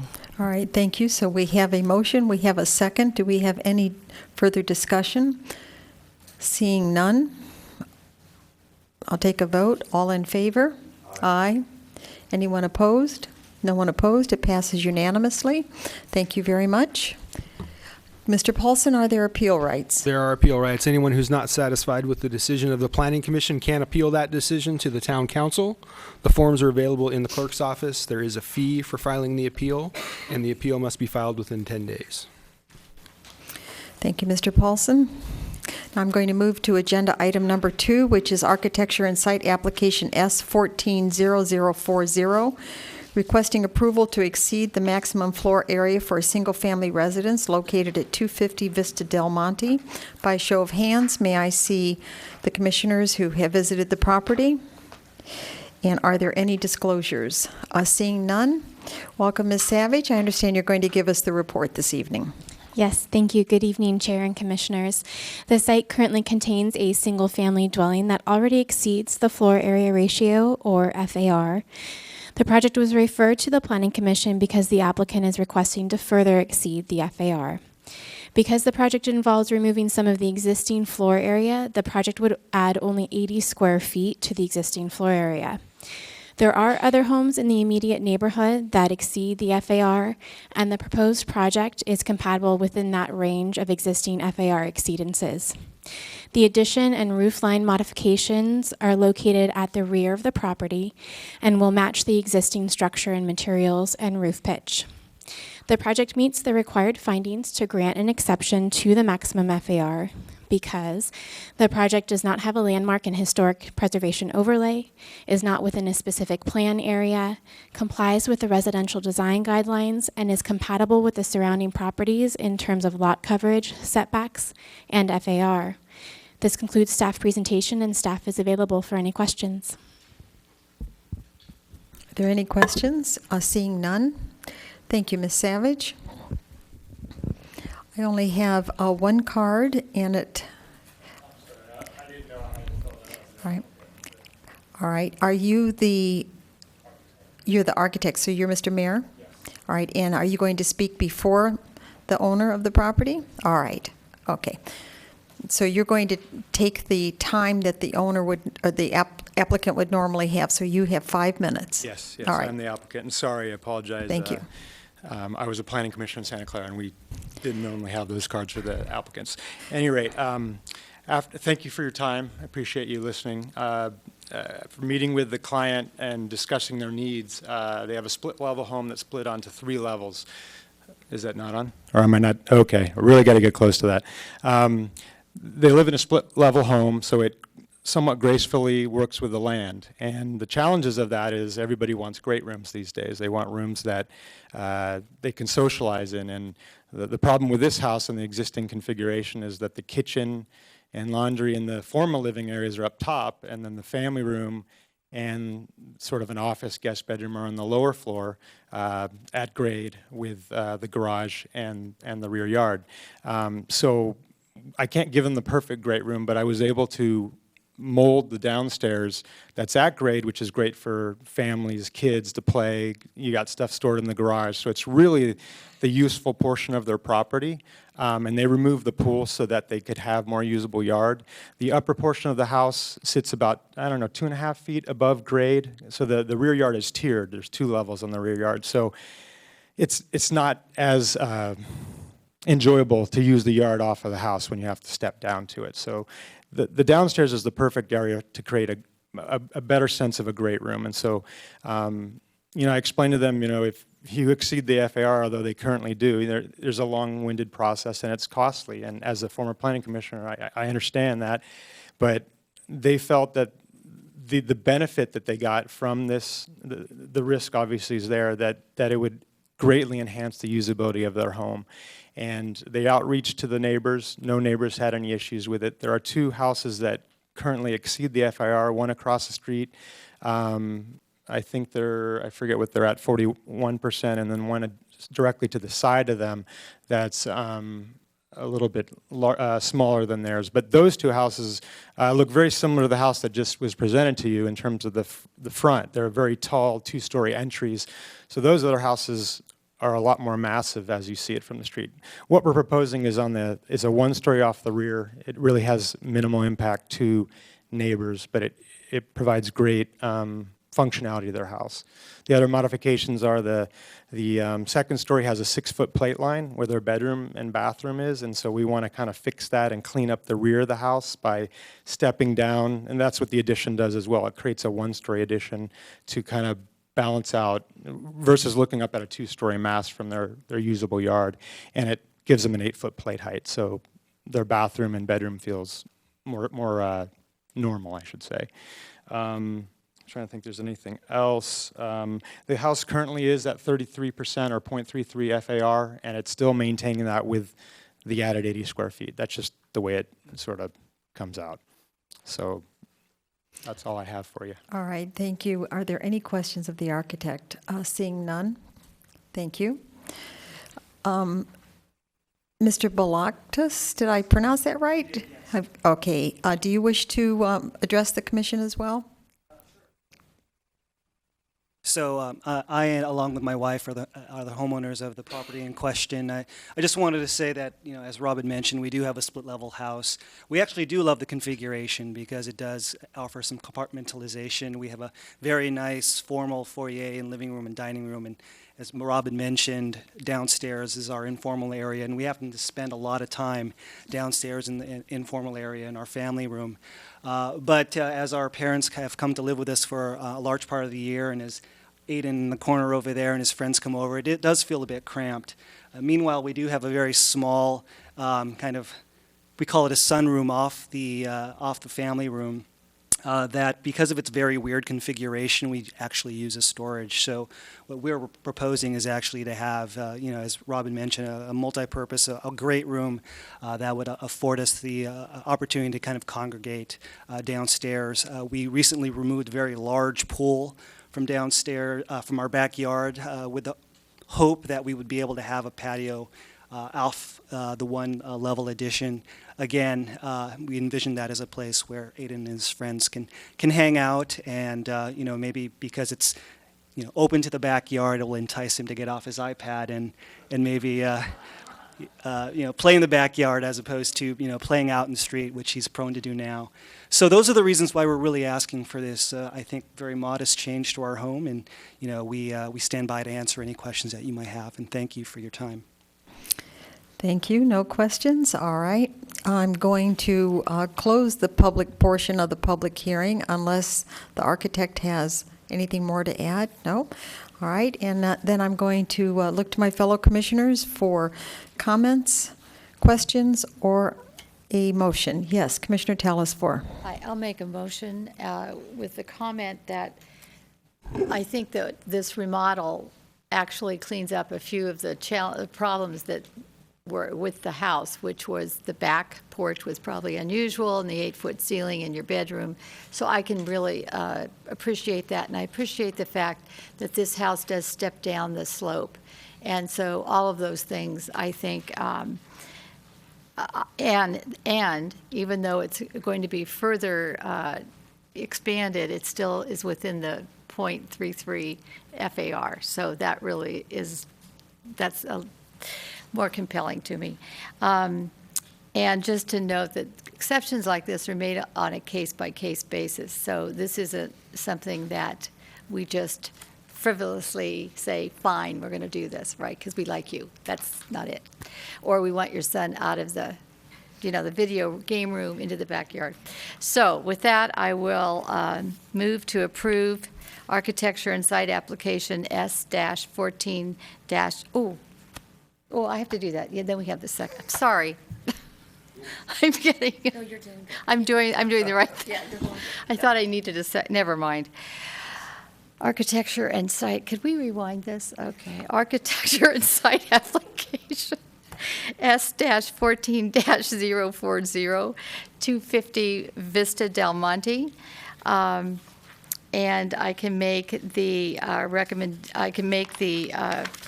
findings as are stated in the staff report on page 6, that the proposed project is categorically exempt pursuant to section 15301 of the California Environmental Quality Act as adopted by the town in Exhibit 2.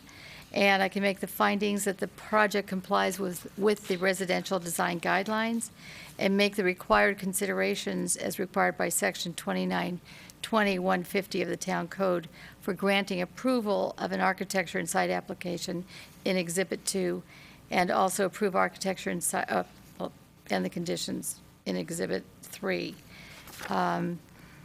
Anything else? I think I've said it all. Thank you. Commissioner Birch? I'll second the motion. All right. The motion has been made and seconded. Is there any further discussion? Seeing none, all in favor? Aye. This passes unanimously. Mr. Paulson, are there appeal rights? There are. Anyone who's not satisfied with the decision of the Planning Commission can appeal that decision to the Town Council. The forms are available in the clerk's office. There is a fee for filing the appeal, and it must be filed within 10 days. Thank you very much. Thank you. I'm now going to move us on to agenda item number 3, which is requesting approval to operate a minor restaurant on property located at 151 East Main Street. Are there any disclosures by any commissioners?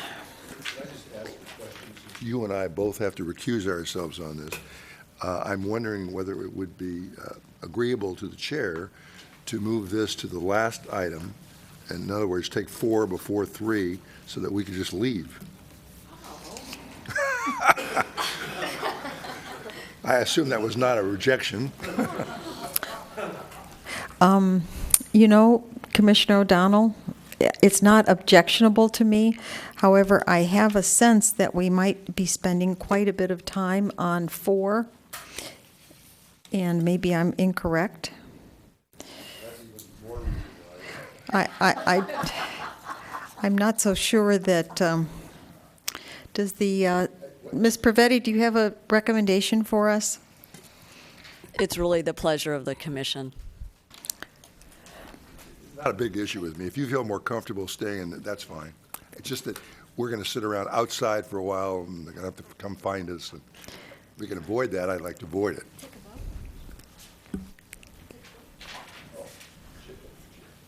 All right. Okay, I think we're going to move forward, and I'm going to go in the back with Mr. O'Donnell, and I'm going to make him a cup of tea, and we're going to sit there, and we're going to talk about the fact that the Giants have lost this evening. So, yes, I'm sorry to be the messenger of bad news, and I wasn't even going to say it, but I have to. So now I'm going to hear Mr. O'Donnell talk to me in the back about his analysis of the World Series tonight. Okay. So here's what we're going to do. Mr. O'Donnell and I live within 500 feet of the property, and that is why we need to recuse ourselves.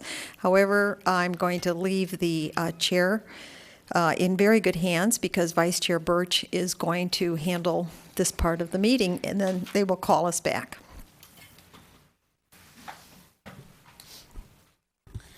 And I would like to point out the reason I'm going to so capably handle this part of the meeting is Margaret is so diligent. She has typed up all the notes for me. So, all right, so we will move forward with item number 3, which is requesting approval to operate a minor restaurant on property located at 151 East Main Street. By a show of hands, can I see how many commissioners have visited the property? Thank you. And we already know we've got the disclosures. They're leaving. So, Ms. Savage, I understand you'll be giving the staff report. Yes, thank you. The applicant is proposing to operate a minor restaurant in a space that was previously occupied by a retail use, Yarn Dogs. The applicant is proposing 15 seats, including outdoor seating, and operation hours from 7 a.m. to 10 p.m., 7 days a week. Staff recommends the use be limited to 8 seats because the existing parking supports only those 8 seats. Food would be prepared at Diodeca across the street and local bakeries. The applicant provided a sample menu, which includes hot and cold beverages, salads and sandwiches, and a floor plan which shows pizza and ice cream preparation. Ordinance 2021 discourages the displacement of retail uses with restaurant uses. However, analysis of the restaurant concentration map included in the staff report shows that a restaurant may be appropriate in this space since it would not result in too many restaurants in the area. The Commission should consider whether there is merit to permit the proposed minor restaurant. One of the main goals of the applicant is to provide healthy food choices to the students of Los Gatos High School. This use may also encourage foot traffic towards this end of East Main Street. This concludes staff presentation, and staff is available for any questions. Thank you, Ms. Savage. Are there any questions? Commissioner Badami? Okay, in the staff report on page 3, it says the applicant is proposing 15 seats with 8 outdoors. However, if you look at Exhibit 7, the proposal states 12 seats indoors and 6 seats outdoors. So which one is correct? There is some inconsistency there, but the applicant would be able to speak to their exact proposal when they come up. Thank you. Any other questions? All right, we will now call the public portion of the public hearing, and I will call the applicant. Do I have a card for the applicant? Have you filled out a card? Yes, there's 7 of us. Should we all just go up? Are you all planning to speak? So I think whoever is planning to address us tonight for the 5 minutes to discuss the application. Okay. Because again, you do only have 5 minutes. That wouldn't cover that many people. And have you filled out a speaker card? Yes, I am. I am Ivan Gospich. Okay. There you are. I'm with Okay. Ground Zero Construction Development. Great. Okay. Thank you very much. And again, you have 5 minutes. And when you see the yellow light, you have 30 seconds left. Okay. Well, this project's been ongoing for about 6 months. Jennifer Savage has been giving me very large to-do notes, and one of the to-do notes was to meet with all the neighbors. And so I chose to come down during lunch times when the high school gets out and talk to some of the neighbors. All the neighbors have been ecstatic, and some of the students, and a lot of the students have said, hey, we know we want to eat healthy, but there really is nothing close by. The nearest thing is the Purple Onion, which is about a 10-minute walk each way, and it's about a 15-minute wait at lunchtime. So that's 35, 40 minutes. That's their whole lunchtime. So having the place right across the street from the high school, it's going to be great. Yeah, that's, I guess, the final thing. Good evening, Commissioners. I'm Saul Flores. I'm also with Ground Zero Construction and Development. There was a couple points that I wanted to clarify. I understand that the denial was based on the 2021 ordinance, but there was also a study that suggested that specialty retail would be a possibility. This kind of fits the bill of specialty retail in terms of if you look at the menu, the type of items that are being sold.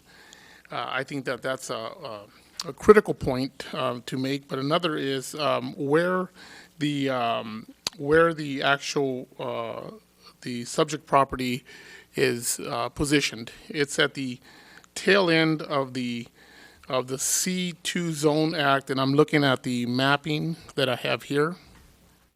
And I highlighted the mapped area, so you can see that it's really on the far side of it, just about out of the zoning ordinance.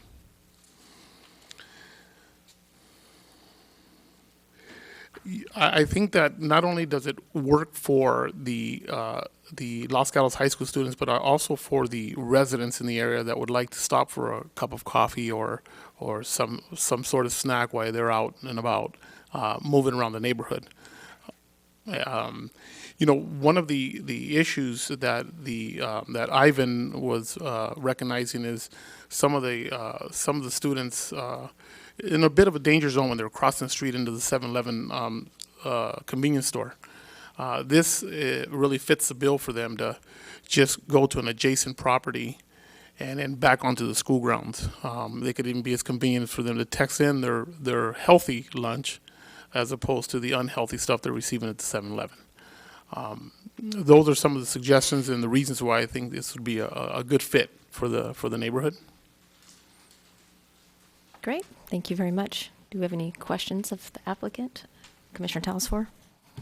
I do, and it's about your outdoor seating. I noticed that you'll have 2 tables That's what we would like, yes. with 4, or that's what you'd like is 2 tables with 6 or 4? What was that?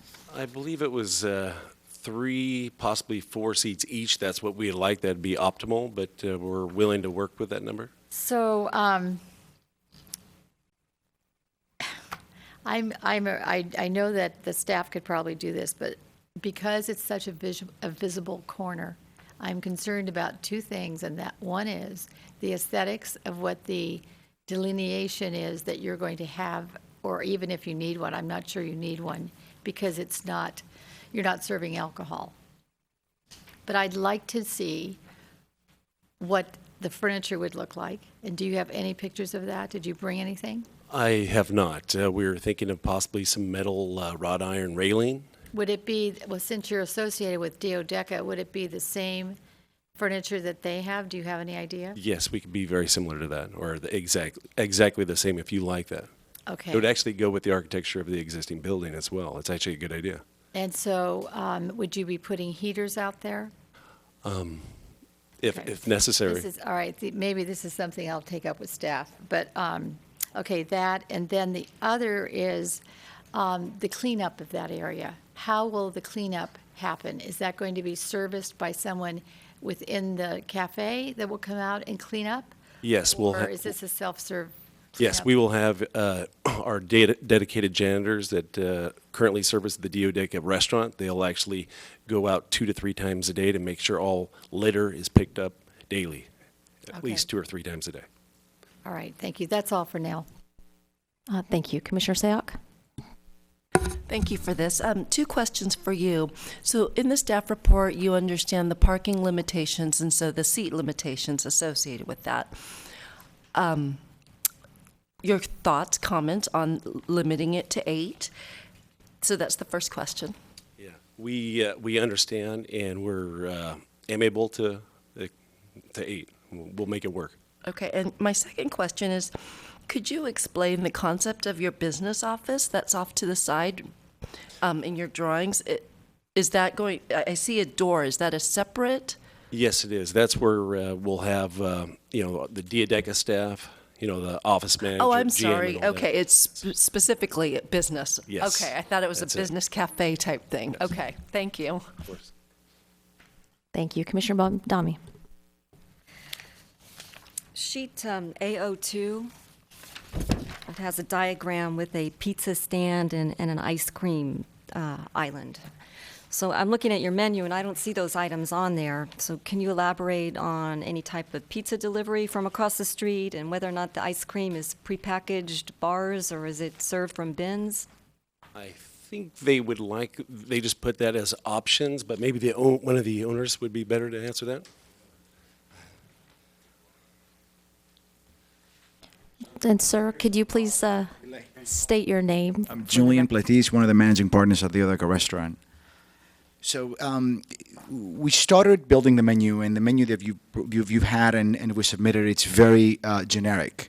The concept will be a cafe, but the menu items, as we did when we first opened the Odeca, will change. We'll introduce new items in the menu. When we sent the letter out to the people to show support for the concept, people came out and asked us to actually include a lot of the things that we used to have on the menu when we first opened for lunch, and they're not in the menu that you already have. So we're not done with the menu yet. If there's something that you'd like to see, like I told the people that we send us letters, we'll be more than happy to hear it. Yeah. Thank you. Commissioner Sayoc.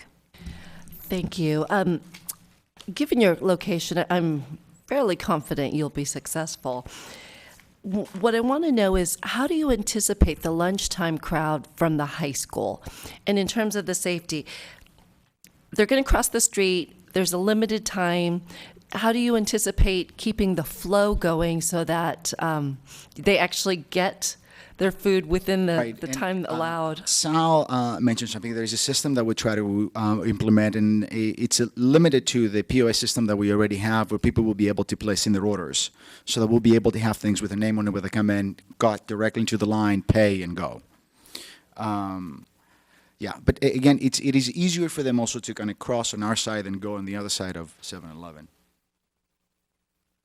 I'm going to ask a question in relationship to that, because that was one of my questions. Is I think you're going to wind up seeing a large number of students congregating on that corner, and I wondered if you've noticed some of the sandwich shops where you can call ahead, they don't have to go to the counter necessarily.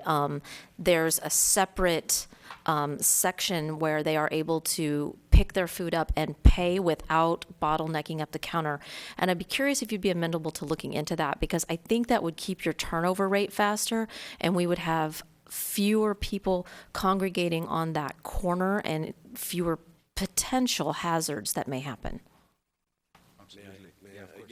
We've been looking at Square Wallet, which you could use, and now there's Apple Pay, and there's a couple other things that they're looking at right now. But in context to that, normally when you see that, they aren't going up to the point of sale. There's a separate stand for the pre-ordered. Is that something you would look at? Absolutely. Okay, Yeah, absolutely. I would like to see that be something that you consider strongly. Absolutely. Okay. Commissioner Talesford, did you have another question? I just wanted to make sure. So you are having, on the inside, you're having bench seating. And so that little area will seat 12 people, is that it? No, we were make the bench seating so if you'll see chairs directly Yes. across the, so it'd be that was a total with. I don't have the it's plans going right in back to front of the me. question of, is it 25, 15, or 12? No, I've I seen three think numbers. I think that is 6 or 8 on the bench seating there. Is it 8? I think it's 8, yeah. It's 8? It is 8. Let me double check. We asked.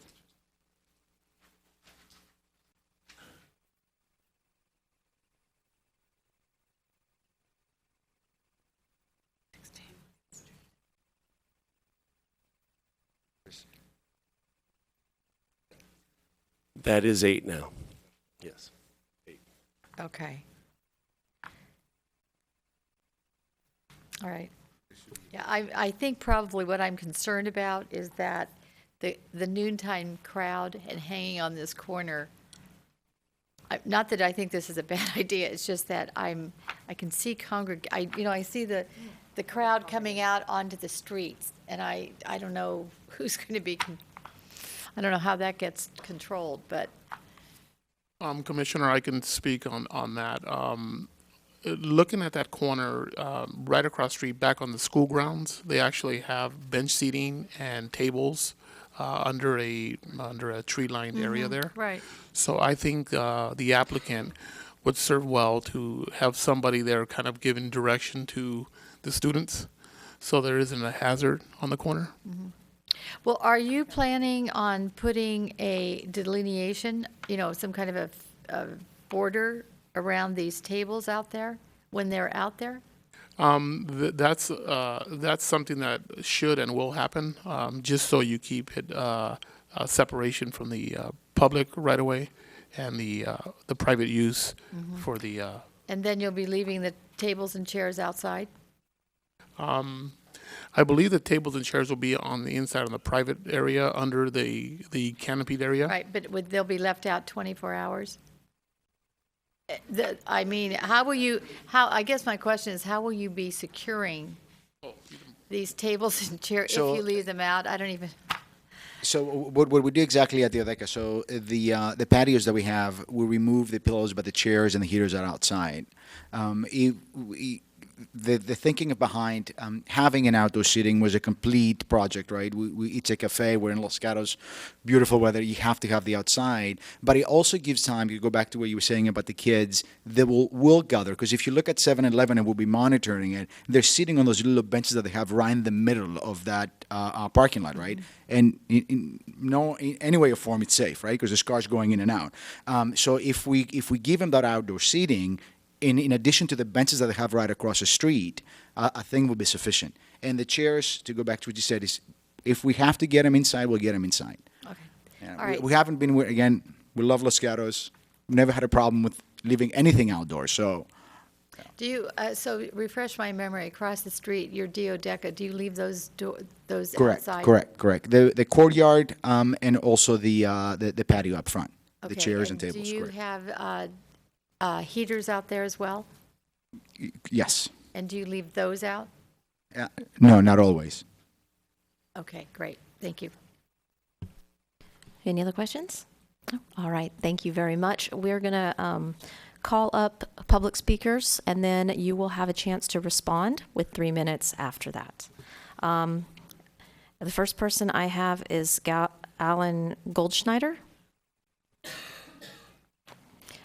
If you don't mind, please, when you get up to the microphone, state your name and address for the record, and you have 3 moments. Thank you. Alan Goldschneider, 210 East Main Street. I represent Hotel Los Gatos, and I currently act as the general manager. I was also the general manager with the previous management company of Hotel Los Gatos. Hotel Los Gatos and Spa has been the landlord for the Odeca for the past 8 years, and they have provided not only our guests but the community with award-winning cuisine, amazing service, and a product that complements our hotel. We stand behind this project because our guests are looking for more food than what we offer now. We offer an expanded continental breakfast in the morning produced by the hotel. We're looking for something more, so we believe that it will help them during the daytime hours prior to lunch. Our guests leave about 9 o'clock in the morning to go to their meetings in the tech world, and then they come back in the evening. So this will be a perfect spot for them to get their items in the morning, and then they'll be off. So we really believe this will be a benefit to not only the residents, as they've always enjoyed the Odeca, but also to the hotel guests as well. Thank you. Does anyone have any questions? Wait, don't leave. So will you still have the brunch at the hotel, physically at the hotel, as well as this? Or is your intention to shift all of your food for hotel guests? For Here. breakfast, we are looking to shift it to have it offered at the cafe. Okay. Can you tell me, do you currently provide room service Yes, we do.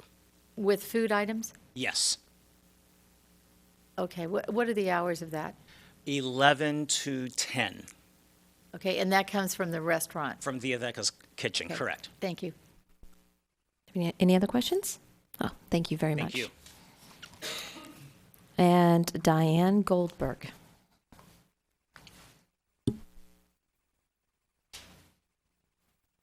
Hi, I'm Diane Goldberg. I'm one of the owners of the building where Deodeco is renting from us. And I would just like to address the issue of the retail space.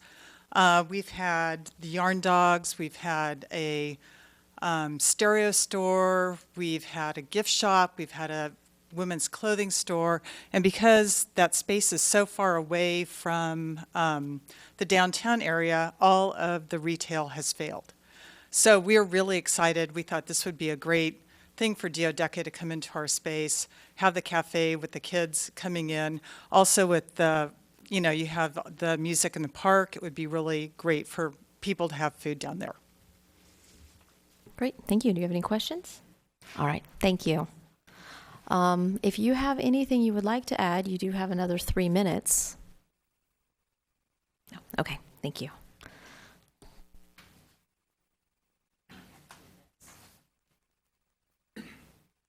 So we're going to close the public portion of the meeting. Sorry, I have to check my notes.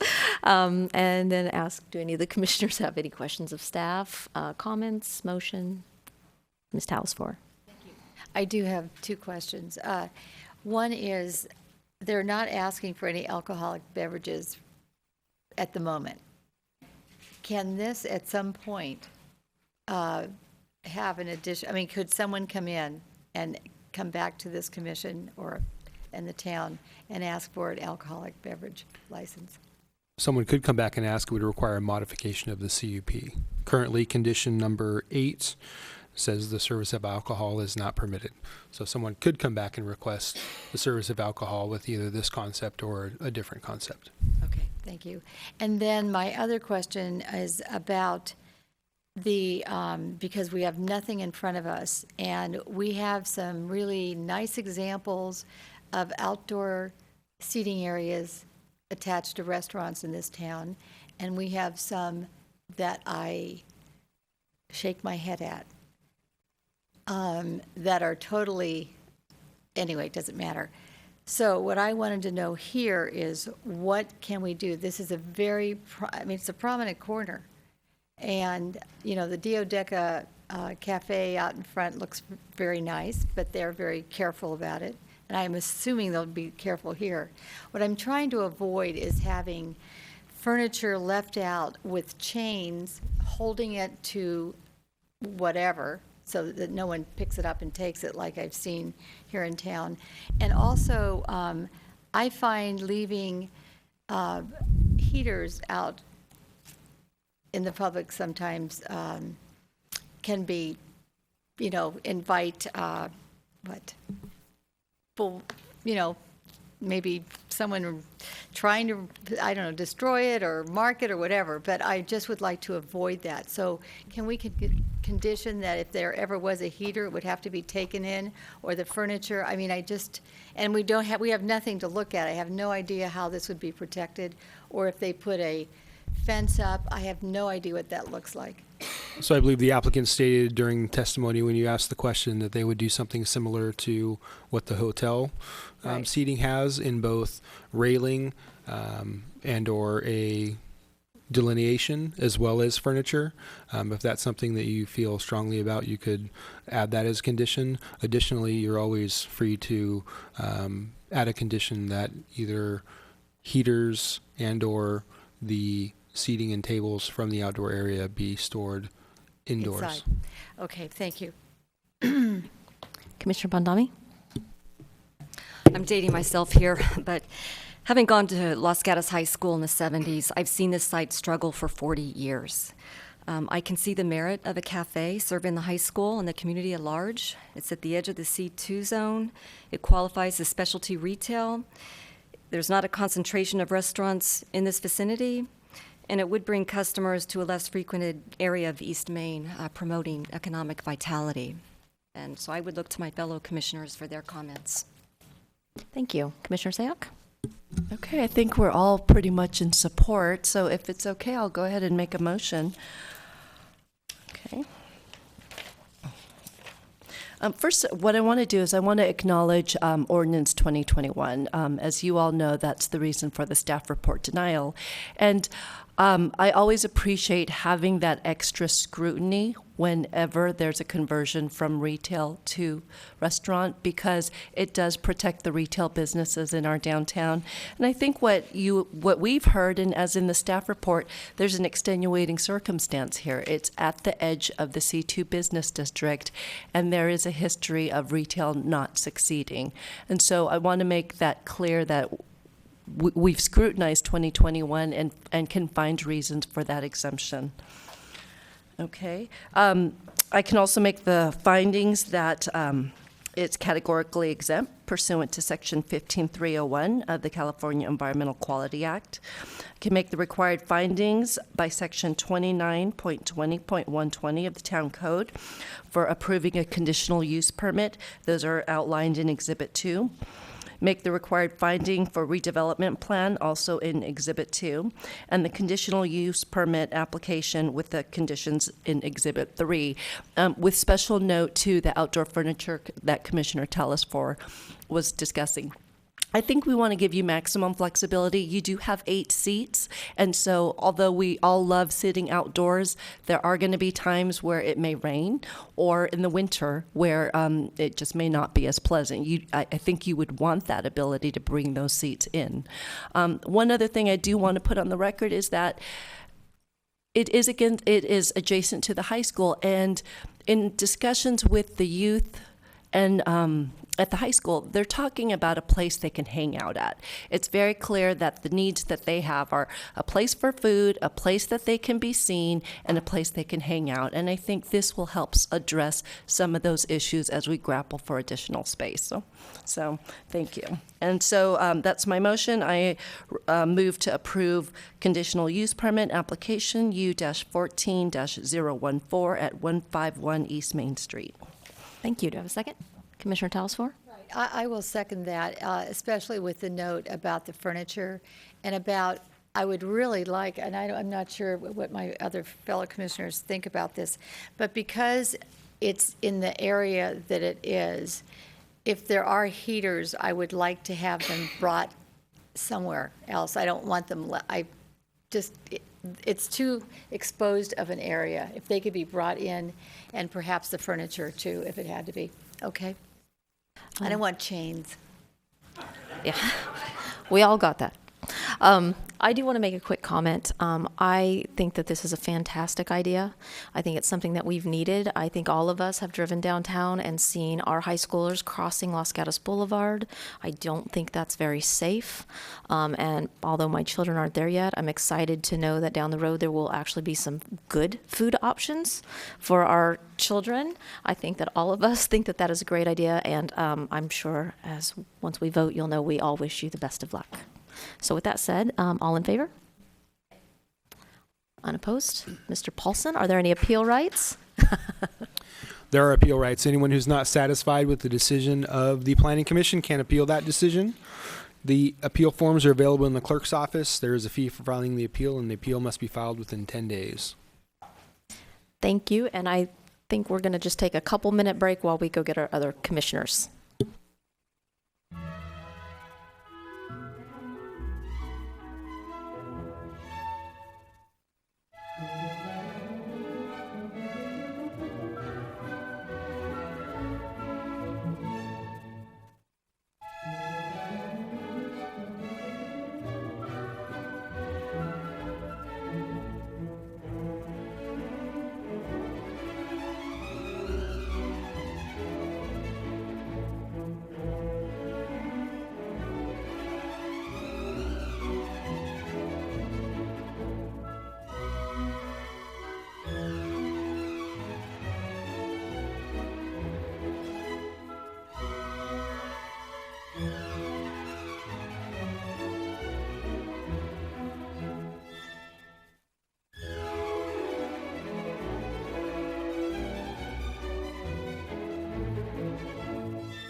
Vice Chair Birch and Commissioners.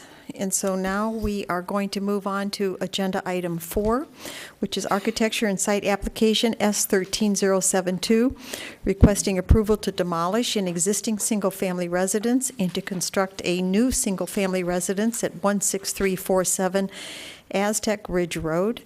By a show of hands, may I see how many commissioners were brave enough to visit the property? Thank you.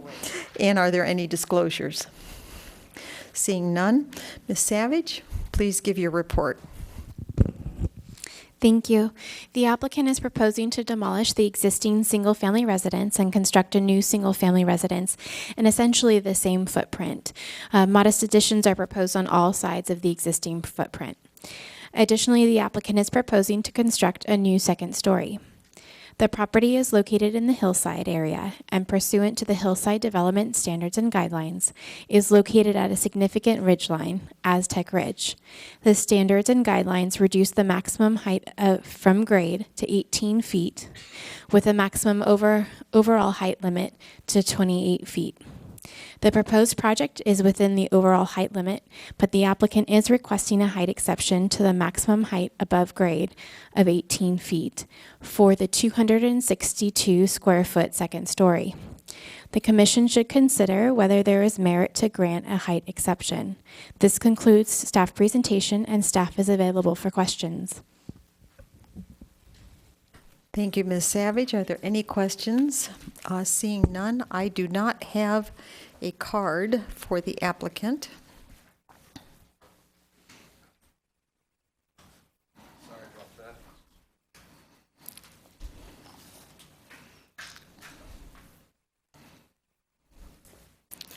Thank you very much. Mr. Raft, I think you've heard us with other applicants, so you have up to 5 minutes on the first round, and then if there's anyone else that wants to speak, you'll be able to come back and have an additional 3 minutes. I'm going to need the overhead. So you need to, if you're going to have overhead, yes, that would be great. Okay.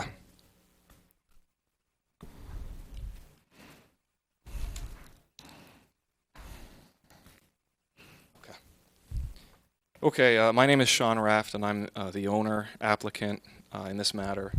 I am a resident of Los Gatos, born and raised. I actually grew up in the house on the hill, and my family's moved in there, and now my goal is to remodel it for my family and our 3 kids, my wife, and my mother-in-law, who stays with us probably at least 1 weekend a month. So having grown up on the hill, I've watched the evolution of the hill. It's been developed a lot more than when I grew up in it. I used to run around in the bush, basically, as a kid growing up, and now there's fences and homes everywhere. So my children won't have that experience that I enjoyed, but what I took away from that was the desire to preserve whatever of the hill that I could. And in the 90s, what we did is we bought a vacant lot and we green belted it so that it couldn't be developed at all. And the reason I'm telling you this is to sort of explain the design. The intent behind the design was to maximize the efficiency of the existing space and to keep the profile as low as possible. The issue, I think, here is really, as I understand it, is visibility from the viewing platform. There's only one viewing platform that it's visible from, arguably visible from, and I think there was a picture that caused some confusion, I think, when we met with Ms. Surgis at the first planning hearing, or discussion, I guess it was, and we gave her this picture. And this is a picture of the hillside, and maybe I'll pass it around because it doesn't, well, I guess the point is being made. So this is not the home. This is not our home. Our home is this little sliver back here. That's the home. And this is a picture we gave, and I don't think we clarified this when we talked. This is 500 times magnification. So to the naked eye, we did not provide this to Ms. Surgis before. To the naked eye from the viewing platform, this is what it looks like. I think you're dealing with Ms. Savage, right? Yes. Okay. Yeah. So, and this is the intersection of Blossom Hill and Los Gatos Boulevard, and you've got the bank right here, Lenardi's, and where Hollywood Video used to be. And the home is impossible to see. It's somewhere around here. What I wanted to do was make sure that it didn't become an eyesore like, I don't know the history. I was too young at the time to really care about it, except for when I saw some of the homes being built on there, I didn't like what I saw. Big white monolithic things that I thought disturbed what I grew up to love as a kid. So I wanted to make sure that I remodeled the home, maximizing, that's why I wanted to keep the footprint to the extent that I could, and I wanted to make sure it was almost as invisible as possible. So we designed the thing to be camouflage. I think camouflage. And I'll show you, going back to the 500-time magnification. So this is this little area here. This is the roof of the home as it is existing right now. This is another home, not ours. And here's what we're proposing. That. So the colors are very, very dark that we're choosing, and this is the home right here. Now the issue about the 18-foot, the part that exceeds the 18 feet, we were conscious about that, and on the plans there you can see that the 18-foot portion that exceeds the 18-foot portion is this portion right here. That's in the front of the house by the street, away from the view, on the back, the front side of the house. So when you're looking at it from the viewing platform, it's invisible. You can't see it at all. This part right here that you see is this part of the house that's under 18 feet. That's under 18 feet, just like the guidelines require.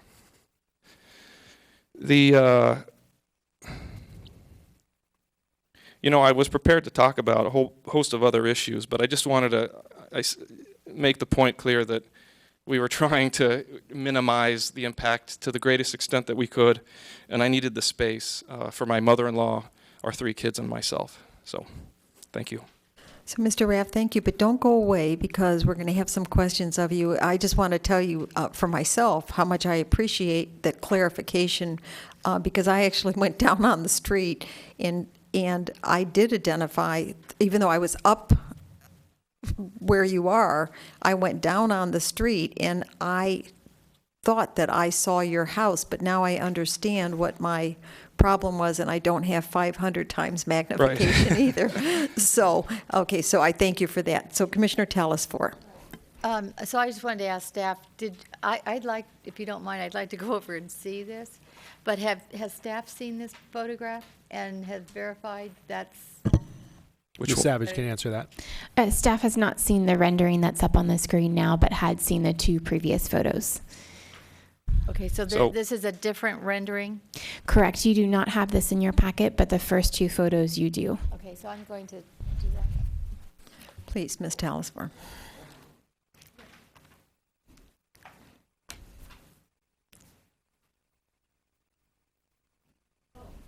Oh, I'm sorry. I was gonna. Yes, I thought okay. it'd be She wants easier it to up on see. the. She wants it up on the screen. No, one more back. Which one? The new Exhibit one. 11. The new one. Okay, this one right here. Yeah. Okay. This is the proposed. No, this one is existing. This is what's proposed, and then there's another photograph of what the. This is the one that's already existing. Right. Orange. Right. Proposed. Correct.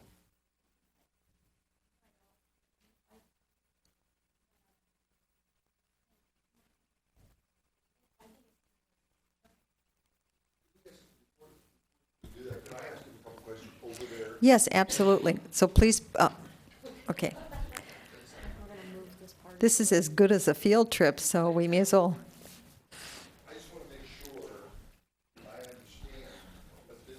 Yes. This is the great room. So this is not the part that exceeds the 18 feet. This is under 18 feet. The part that exceeds the 18 feet, actually the only part you can see, I guess, is this eave right here. Yeah. Okay, that's very helpful to me. Thank you. Okay. Oh, and so is this all, what is this material here? Is this glass? What is this? This is stucco. Yeah, this is, I believe this is glass. Yeah, there's windows. The windows, yeah, windows, and then this is the roof, which is metal, dark brown. All right, thank you. Yeah. So Commissioner Telesfor, do you have any further questions? No, not all right. Commissioner O'Donnell? Let me just make sure I fully understand this. I'll ask another question. What you just described, I think you said is 18 feet. Is that correct? Yeah, the great room is 18 feet Under 18 feet. The part that exceeds the 18 feet, which is under 25 feet, is the loft, which is on the other side of the house. This section. I got that. I'm Okay. just trying to, because the 18 feet as magnified 500 times, obviously is quite visible. On the other hand, it's 18 feet. Right. Yeah, and if I go back to the original, it's also by 500 time magnification, the existing structure, it's the same. The visibility is here, I'll show you. So it's right there. Well, let me ask you this. Would you tell us, this question, you've answered some of my questions, but I'm still going to ask this Sure. question, and that's simply, what is the purpose of that elevated portion of the home Right. that is on the front of the house? It would be, I work from home, so that would be my office. So there's 3 bedrooms. Well, there's a master bedroom, and then 3 bedrooms, one for each of our kids. We did think about bunking the 2 girls together, but I thought that if the boy gets his own room, each girl should be able to get their own room too. And then my mother-in-law, who's very close with us, spends a significant amount of time with us, and so I wanted to, she helps take care of the kids, so I wanted her to have her own room too. All right, thank you. And could I point out one other thing? The house currently is white. You can sort of see that. Our proposal is to turn the house dark brown, so I think it would become even less visible than it is right now. Do you have a question of the staff or the applicant? The applicant, all right. So one of the things that you said is that the 18 feet is the same as the existing, but when I look at sheet A2.1, Right. and it denotes the existing elevation, and then in dashed line, it gives us the outline of the proposed project. To me, your proposed project roof line everywhere is higher than I'm the sorry. existing project. I meant the location. So what I was talking Okay. about is the section that's under 18 feet is the same location here. Okay, you So- weren't saying it's the same height. No, you're right. We're proposing to raise the roof ridge line of the roof, however you call that, by I think 2 feet. Yeah, Okay. 2 feet. So at that point, because it seems like the points of that room are at the same location, Correct. we're looking at a 2-foot increase in height. Which would still be under 18 feet. I agree with Correct. you. I'm just Yeah, asking that's the question right. for I clarification. just want to be clear about that. Yeah. Can I ask one other question? So your office that is in this loft area, Right. That space is covered with windows all the way around, correct? It is, yes. Okay. So one of the things that we have to look at is the fact that of visibility from below. And even though that's towards the front, let's say you're working at 11 o'clock at night, that will probably be slightly visible, and I think could be a potential problem to other people. Have you looked at that and reviewed that, and how you would mitigate that? Yes, and that's why we moved it to the back. And just to point out again, those windows from the viewing platform are not visible at all, not one of them. The only thing that's visible about that loft area is an eave in the corner right here. That's it. And I understand that, but light emits. And the other point is it's 500 times magnification. Mm-hmm. So I think it'd be pretty hard to spot. Understand. Okay, thank you. Thank you, Mr. Raft. Have a seat. We're going to give you an opportunity to come back up. Ms. Savage, I did have a question for you before we hear from the next person that I forgot to ask. And so in the county description, because this is part of the county now, but wouldn't be if we approve it, on Exhibit 5, in the second page, or the third, under the conditions of approval, March 26th, it talks about a light reflexivity value of 45 or lower. And I know we recently had a discussion about 30, an LRV of 30 on another project. And so I'm wondering if you could just speak to us about what is going to be the LRV condition of approval. I didn't find it in the conditions of approval. Thank you. So as you pointed out, that page, that condition is from the county. Our requirement is at the 30 level, 30 LRV. And on Condition number 8 in I exhibit. just missed it then. Okay. Okay. Thank Yes, you. it is included. All right, thank you. I just wanted to make sure about that. And Commissioner Birch? And just in follow-up on that, I'm correct, based on the council's last conversations about this, that that is no longer based solely on paint color. That is taking into account, they've got a metal roof, there's glazing and everything. All of that is taken into account, correct? Mr. Paulson can correct me if I'm incorrect, but it is the main body and the roof that we are concerned about. The trim could exceed that value. But when you say the main body, you mean windows also, correct? Mr. Paulson? So the one thing I would offer is that the council hasn't come to a final conclusion on that. That is going to be coming back. However, as obviously you watched the video, they were seemed to be amenable to the averaging option that was considered for Davidon, and taking into account, all of the materials. So it takes all of those materials potentially into effect, and then it's that weighted average option that you saw when you looked at the Highlands project. Okay, thank you. Commissioner Talasfor? Right. Speaking of materials, we don't have any material board in front of us. Is that correct? Ms. Savage, do we have any materials at all? We do have a color board that describes the color of the materials. Ms. Savage, also, I believe that Mr. Sloan is going to speak with us as well. So, Commissioner Talasfor, are you okay holding your questions until we have the actual architect up? All right. Ms. Savage, did you want to add anything, or you're okay? No, thank you. All right. So I'd like to call Mr. Sloan. And Mr. Sloan, you will have 3 minutes. Good evening, everyone. My name is Tom Sloan. I'm the project's architect. I wanted to sort of explain why a metal roof was chosen as opposed to others. I've been told by the client many times, and I know being up there, the winds can start howling when the storm fronts come in. Lots of roof parts flying everywhere. So a metal roof is a very good roof for that climate. More sustainable. It's what they call a cool roof, and so it's a green product as well. It's made to last even longer than the house will last. So you're not replacing roof every, say, 30 years. The colors, the LRV, by the way, of the stucco, it was 17 point something. So it's quite dark. I feel that the house modulates in and out, up and down, and with the dark color, it creates sort of the appearance of trees and a natural scape.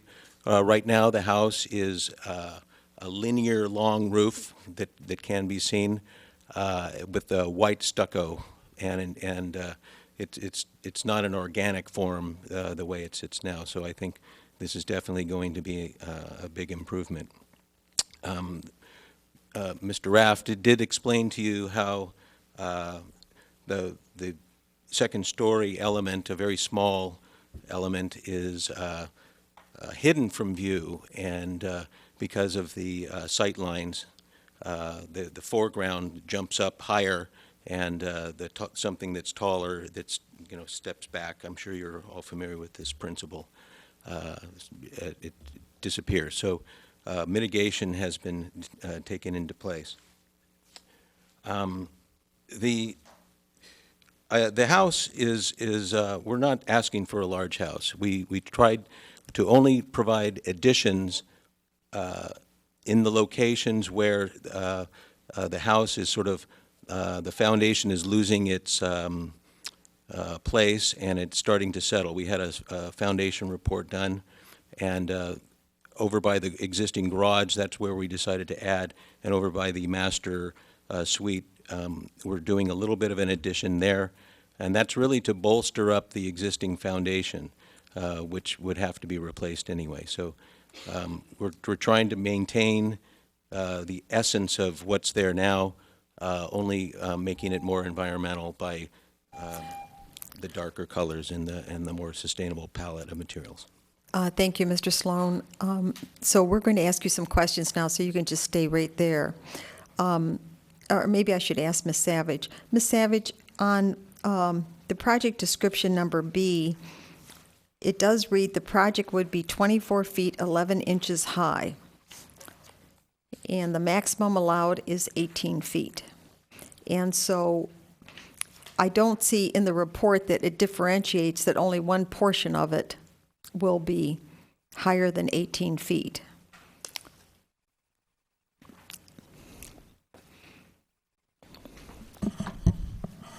So you're correct, it doesn't differentiate that. It is the total height of the project. And there is a portion of the project, just 262 square feet on the second floor, and that is the area that would exceed that 18 feet. All right, so I just wanted to clarify that, Mr. Sloan. So again, the house, except for that small portion, is at 18 feet or less. I believe that's correct, yes. We're really building the house in virtually the same footprint. And my clients are quite tall, and they have tall relatives that have to duck in and out of the doors. We're going from having an 8-foot ceiling to a 10-foot ceiling. Okay. And that's really what sort of kicked this whole thing into being. All right. Any other questions for Mr. Sloan? Commissioner Birch? On the library, on sheet A6, you give us an elevation showing 9 foot 1.5 inches from floor to the beginning of the roof. What is the height from floor to peak? From floor to peak of roof. I would have, I'm not sure why, what is the purpose of that? I'd like to know from the finished floor of the house to the main ridge? Yeah, well, I understand from the main ridge it's 9 foot 1. To the peak, what is the delta between from the bottom of the ridge to the peak? That sheet? So, No. Mr. Sloan, you need to just take the microphone with you over there. There we go.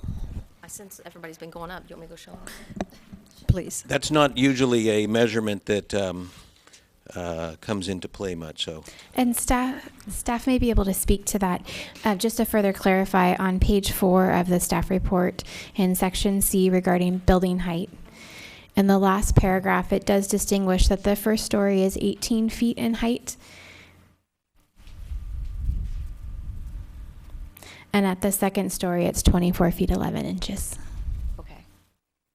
That kind of answers my question. What I was really trying to figure out is, so if you look at the library, from the floor to the very highest point in that room, how see. many feet is that? Oh, boy. So that'd be 6 feet 11 inches, or from the floor of the library? Floor of the library, yeah. Thank No, I understood what you were saying. I was Okay. trying to figure out the space in the room, and I've got a reason for it. We have a 9-foot plate. I believe it's a 6 and 12 roof pitch. If I look at, It's I 5 can and do 12. a little, pardon? 5 and 12. Okay, yeah. I think it was 6 and 12. We brought it down to try to bring it under the 25 feet, which is the. So, I mean, would you guesstimate that's probably another 16 inches, 18 inches up? I'm going to say that it's probably 3 feet higher. Okay, thank you. That's plenty. That's all I need. Any other questions? Commissioner Talasfor? Don't leave, Mr. Sloan. There you go. So I wanted, since I have no idea what the roof product looks like, and the photographs of color are hard when they're only on a piece of paper because it all changes. But I just wanted to know, is that standing seam roof, metal roof, is that satin? Is it really dulled? Is it shiny? I would call it matte finish, a matte finish. So there's a little bit of gloss after 1 or 2 days being out in the dust here. That will help to dull it. Well, down, I've too. seen it be gloss and stay that way. So what are the choices in a standing seam roof like that? Metal roof? Well, you I mean, as ultimately far can as have what are any the color you finishes? want. Pardon me? Any color you want, really. I'm not talking about color, but what are the finishes? I am concerned about reflectivity. Yes. So that's why I'm asking this question. And since I have nothing in front of me, I don't know what's. Well, I think this is a roof facing north, so it's not going to reflect much of anything. It's down to the valley. Well, we have to be careful with this. Condition. Yeah. But yeah, I completely understand where you're coming from. Okay. And I don't know of any other finishes except for one. They just offer one, which and is a flat also finish. on this library office, I'm not sure what it is, of Mr. Raff's, Yeah, where will you be placing lights? I mean, if these windows stay, since we're very sensitive to light emitting, we Yes. don't like to see that in the hillsides like that. Where are you placing the lights? I don't think we've really hit that spot yet completely. There is an interior designer. I think what we'll do is put recessed lighting in there. The recessed lighting is, the less, you're just not going to see, you'll see the ambient light that occurs within the space, but you're not going to see the actual source of the light because it would be recessed into the ceilings. Okay, and then your windows, just the last thing, and I didn't know, maybe it's in the conditions, I'm not sure, for materials, but your windows, are they the non-reflective windows? Non-reflective. I'm not aware of those. Non-reflective glass. I'll have to look into that. Never heard of that. A non-reflective glass. There's tinted glass. Is that what you mean? No. No, a non-reflective glass. Non-reflective glass. Okay. I mean, if you want to tint the glass, that's fine, but I don't think it's we'll be non-reflective. tinting it. It's normally if someone's going to put a house to what we've used in the past. So, okay. Is it? Okay. Look into that. And the skylights, are they? I think if there indeed there is such a product, I'm sure we could put that in the home. Okay, thank you. And your skylights, I just refreshed my memory as to where they are. I believe the skylights are known as a product called CalWall. Think Soji screen. You can't, no light or light can come through. They're not opaque or anything. They're translucent. They're not transparent, and it's a Class A type of skylight. So is that also would emit No, if anything, light? Yeah, and it's not going to be a beam coming up. Think of 2 sheets of wax paper and a flashlight. It's gonna completely dull anything coming out. Will the lens itself glow? Yes, it will, as will all windows and glass. And then and I'm not sure who this would go to, and I hate to take so much time, but this is a detail that I was curious about. This is in the staff report, Exhibit 5, page 2, conditions of approval, and I assume this is from the county. I'm not sure who this is from. But it talks something here about, with the exception of trim and minor details, exterior surfaces of the structure must be of muted colors with light reflectivity value, LRV, of 45 or lower. We have 30? Okay. We did that already? Yes, we Yes. did. Excuse me. And we're 17 Thank you. Okay. for the walls. And so, Mr. Sloan, if I could just ask you the question, when you're at 17 and we consider all the exterior colors, the color of the roof would be 17 or lower as well. Is that correct? I would say yes, because it's quite a bit darker than the stucco itself. But the stucco has tactility and texture that's going to, work better to absorb the light than a hard surface. Well, perhaps I should ask Ms. Savage this question then. Is the roof color considered in the light reflectivity of 30 or less? The Hillside Development Standards and Guidelines don't say that the roof has to be, it's just the main body colors. But the Hillside Development Standards and Guidelines do state that roof should be of a dark earth tone color, and the applicant is proposing that. All right. And I'd offer just additionally, the guidelines actually say exterior colors, so the council's interpretation is that that's not just the main body color as staff has historically looked at it. And so that is one of the points that we will be evaluating as we take that other project forward. We could request an LRV and see if the manufacturer has that for that color. Otherwise, it would be getting a paint chip of similar color and then showing that that is darker. Right, and we could all put that in as a, to the satisfaction of staff in a condition. So Commissioner O'Donnell? Going back to the glass and the reflectivity, I take it at the moment in determining the town's hillside development standards insofar as exterior colors is concerned and reflectivity, I think you indicated to us there's still some discussion going on as to whether it applies to even glass, is that right? That is correct. Historically, staff has not looked at glass, but as you looked at the Highlands of Los Gatos, they actually had LRV for glass. But what I was wondering is if we were to condition the glass to a reflectivity standard, is that within our power? Sure, you can request that. And then I will ask a further question, because since I don't know, we're talking about no more than 30 in a general sense. Commissioner Telesford talked about non-reflective glass, which I frankly don't know a thing about. But I'm wondering whether you have an opinion as to a reasonable limitation of non-reflectivity for glass. I do not, Ms. Pravetti. You may, but that is something that possibly another commissioner might have some insight in. Well, if we were to condition, we've been talking about some conditions here. So if we were to condition the glass to meet a reflectivity standard acceptable, reasonably acceptable to staff, since you could do your homework, which I can't, I, for one, would be satisfied with that. Is that something staff would be comfortable with? Yes. Okay, thank you. All right. Mr. Sloan, thank you.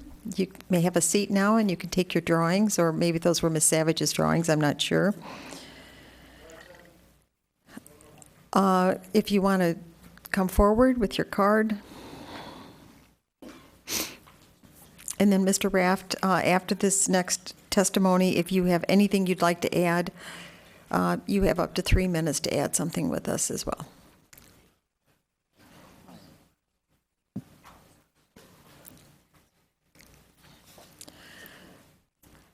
Hi, my name's Dave Majetti? Yes. All right. And I'm representing the Rafts. I think we're getting lost in the hillside. This house is invisible. It's not a visible hillside home with the naked eye. With the naked eye. The windows, the lights, none of that stuff is going to be visible. I live in the hillsides of Los Gatos. I have my house is all glass, and it's very visible from the viewing platform, and it's been approved. This house is not, it's not a visible home. It's very frustrating. You just can't see this home with the naked eye.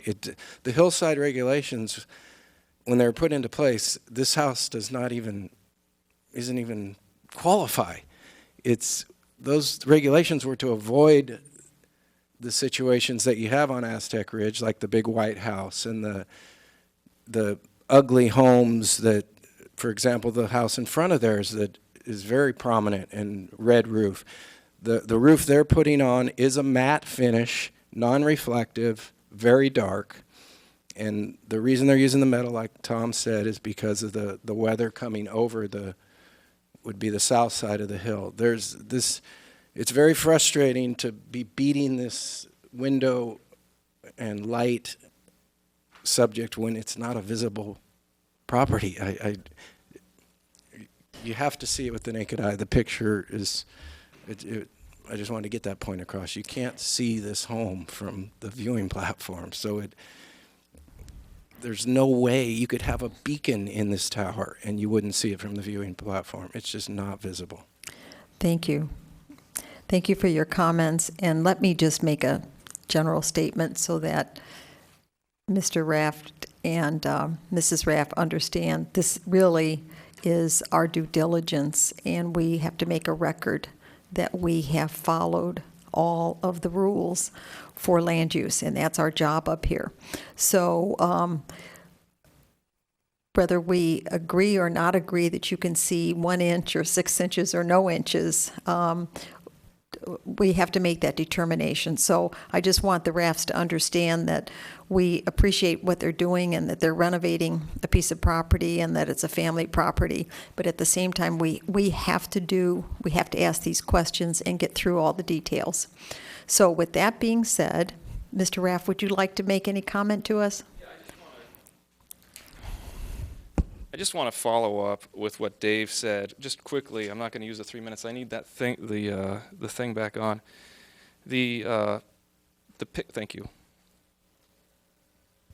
The pictures that have been causing, I think, all the issues are the pictures we provided. Maybe it was a mistake to provide. It's 500 times magnification taken by a professional photographic lens. The only thing that the guidelines talk about is this. Right? That's what's visible. That's all that's visible. And the home here is less than a dot with my pen on this screen. That's what we're talking about. A window would be less than a pixel, right? Like maybe a 25th of a pixel on that screen. I just want to keep the perspective on what we're talking about. All right, thank you. And so then, Mr. Raft, also let us tell you how we look at light. What we don't want is a beacon. We don't want the lighthouse. So that's why we've been asking the questions about the design and the windows and the lighting, and even the skylight. So, Commissioner Birch, I know you had a comment or question. I did. I was actually going to clarify on that a little bit more. To me, those photos weren't what caused anything. The fact of the matter is we have really strict hillside guidelines here for every house, whether you can see it on the boulevard or not. They're really strict if you've read them. So what we have to do, as Chair Smith said, is we have to go through and do our due diligence and go through those items and make sure that we have ferreted out any items that aren't meeting the standards, and will they cause an issue or not. It's not picking apart these pictures. I know where you're talking about. I've driven down there. I know what you mean. That picture was not an issue for me. And I think my other commissioners will say the same.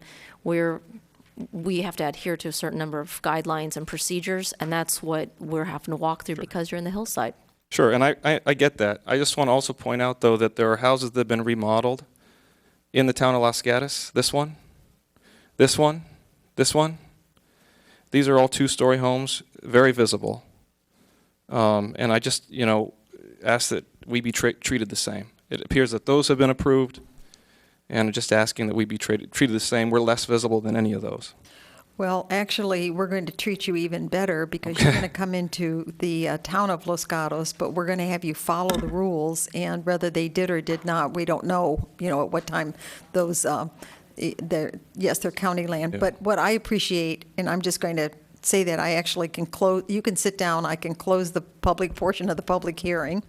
And let me say that I appreciate the fact that you're taking this home, that the applicant is taking the home and remodeling it with a sensitivity to the land that he grew up on. And that is persuasive to me. However, he has to follow the guidelines. So with that being said, I've closed the public portion of the public hearing, and I'm wondering if commissioners want to make a comment or a motion. Commissioner O'Donnell and then Commissioner Birch. Before I could make a motion, there's been a number of questions asked that suggest a condition. For example, the reflectivity does not necessarily cover the glass. but we can impose that, as we've already discussed. So that's, I just throw that out. So if my fellow commissioners would discuss any conditions that they feel that are not here that should be there. And it has nothing to do with, is this visible or not visible? Our job is simply to make sure that if it suddenly becomes visible, we didn't boot it. So if the things we're talking about are things you should be comfortable with, because you already told us you can't see it. So we're not going to do anything other than ensure ourselves that whether it's you or a subsequent owner, it's not, you're not going to see it. So I appreciate your concern, but I can't hold you responsible 20 years from now. We have to have the right conditions. So my question now is, other than that one condition I mentioned, are there other conditions fellow commissioners would like to impose? And Commissioner O'Donnell, just so that I'm certain that if we do pose a condition on the reflectivity, we had talked about that it would be to the satisfaction of staff, and is that appropriate with you? It is. I assume that would be 30 or less. My ignorance is profound on this matter, so I'm really going to say that the staff would come up with the reflectivity standard, which would be 30 or less. And now is the time to tell me if that's wrong, because it is wrong? No, it's right. Oh, okay. So that sets some standard, so we're not being totally unreasonable. So that's the condition I would propose. Correct. And as Ms. Savage stated, that in number 8 of the conditions of approval, it says that they have to comply with the hillside standard. It does not, however, state the LRV of less than 30, and so we can put that in as a additional explicit condition. And the applicant and his architect have already said it would be 17 or less, so you're right, Commissioner O'Donnell, then there shouldn't be any issue. So Commissioner Birch and then Commissioner Talasfor. I want to say that I appreciate the fact that you're actually paying attention to the reflectivity. I think it's something that a lot of people haven't paid a lot of attention to. I think the darker roof, the darker paint colors are all perfect. The only thing I have an issue with, truthfully, is the exception to the height, which I don't think we've talked too much about. Typically, when we're looking in the hillsides and we have somebody taking exception to the height, we look for some very extenuating circumstances. And usually that has to deal with things like topography and things like that, which we have seen in the past. In this case, I'm not seeing that issue. So as much, I'm very much fine with everything else at the house, but I do feel that we've got to find a way to bring the height down. Unfortunately, that's not something I think I can approve. Commissioner Talasfor, Commissioner Badami. And I would agree with the height issue, and we didn't really talk about it as a commission, but that does need to be brought down. Anyway, now that I'll leave it there. One thing, and I think this is probably really for staff to know, is that it's really hard for us to make these decisions, especially when something like this, where color and reflectivity and all of it, the materials, are not in front of us. And for something this important on a ridge line, of all things, not to have the materials in front of us is very hard to make a decision. Now, I am going to rely that the staff is going to be very conservative with all the materials.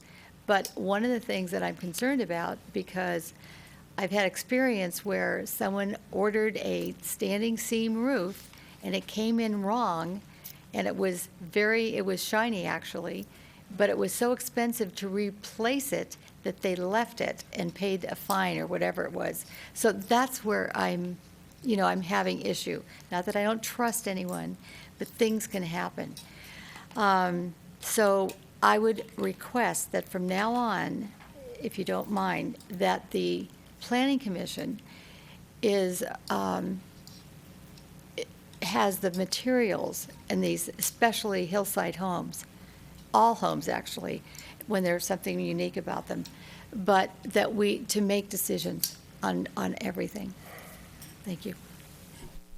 Commissioner Badami? Following up on Commissioner Birch, The hillside regulations, they have standards and they have guidelines. So the guidelines are recommendations, but standards are a must. They use the word shall. So I too would have a problem exceeding the height limitation in respect to that. Commissioner O'Donnell, if you don't mind, I just wanted to say one thing, and that is I would like my fellow commissioners to think about, on Exhibit 2, it does say that any deviation of the height shall include the rationale and evidence to support the granting of an exception. And I am wondering, rather than reject this application, if we couldn't continue it to allow the applicant to come back with the supporting evidence of the granting of the exception for the height. And Ms. Pravetti, I would talk about coming back right away. I'm not talking about coming back next year, maybe even the next meeting, because we do know that the shall word requires us to have these findings, and we know that they were not presented tonight. So that's one suggestion I just want my fellow commissioners to think about. And Commissioner O'Donnell, I'm sorry I did speak before you. No, that's fine. It was helpful. It's clear that some commissioners think this, the height is unacceptable. And you've even suggested there's no support for it in the record, meaning that maybe it's acceptable, maybe it's not, but we don't have the record. I just want to say, as not unusual, I have a different position on this. I don't have a problem with that because of its location and it's in the front. And after looking at the exhibit, the tiny corner of it that you conceivably could see with magnification, I don't think is a problem. And I think the trade-off here, I think what the applicant has done here is done a number of trade-offs which are good for us and good complying with reflectivity and all that. And in consideration of those trade-offs, rather than making the house bigger in general or anything else, he has narrowed down this area which would give him his office. And I personally would be satisfied with approving that today, but since I'm probably alone in that, I certainly wouldn't oppose this short continuance to provide further support for that position. So Commissioner O'Donnell, I will speak up and tell you that I am not troubled by the height. I was looking for a way to get this project not delayed very long. The one suggestion is, unless it's clearly not going to have a chance, we could make a motion including this height, and if that motion fails or doesn't get us, well, if the motion fails, we could say, okay, we're going to do the continuance. I know where at least, well, I think I know where at least 3 of my fellow commissioners stand, so it may be just 4. Well, so I think we ought to do what you suggest. Well, Commissioner Sayoc really wants to have her saying, I'm sorry, you thought her hand was up supporting you, but we don't know yet. No, I've actually been quite silent, so I guess 8 years together you could read my mind. Well, the gesture was what I was interpreting. All right. Actually, I don't know, because there's 6. We might have to have further discussion. I want to throw out something to my commissioners. We haven't studied the site plan and A1 and A2, and specifically A11, where we look at the site constraints diagram. And the reason why I've been silent, I've been studying this, and the area in question that's above 18 feet is 262 square feet. And staff, please correct me if I'm wrong. So I'm looking at this and looking at within the LRDA, because to me that's what concerns me the most. How do we add 262 square feet to the existing site without further adding to the cut and fill and within the LRDA? And I personally can't find that space on their site plan. And so in my mind, that actually gives me the justification to add the square footage to the second story that's in exceedance of 18 feet.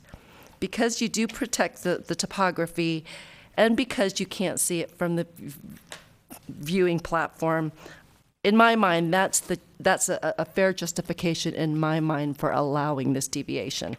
Now, if I were to count the votes, we're at a 3-3. But I just wanted to throw that out there because we never actually discussed the actual site and the parcel, and wanted to give that as some food for thought if that helps with constraints. And Mr. Schultz, if I could, if the vote were 3-3, the motion fails. Am I correct? When it's tied. And so the consequence of that is we continue. All right. Okay. So Commissioner O'Donnell and then Commissioner Birch. I'm just going to suggest that the only way we'll ever know is if we do it. And since there's no downside to doing it, as soon as Commissioner Birch has her say, I You'll would make be the prepared- motion I then? would be Yeah, prepared to okay, make a all motion. right. Okay, Commissioner Birch. I agree with what Commissioner Sayoc was saying, but since it really wasn't something that was presented, what I would be happy to see is just a continuance to the next meeting. I'd like to see the architect attempt. I think there is some space here, but you know what? If not, I think that's something that we just need to be shown, just because I do know, we are tied to that shall in the Hillside guidelines, that I would at least just like to see that so that we can put it to rest and not have this be something that comes back to us later. So I would be happy with continuing it just to the next meeting.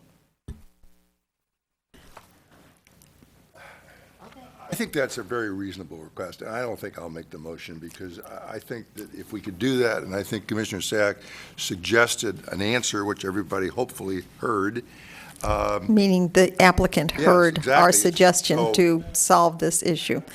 Okay, no, you cannot, you Wait a minute. cannot speak to us, sorry. Staff can tell you, I Yep, believe, right. what we just said, and I recommend that you talk to staff.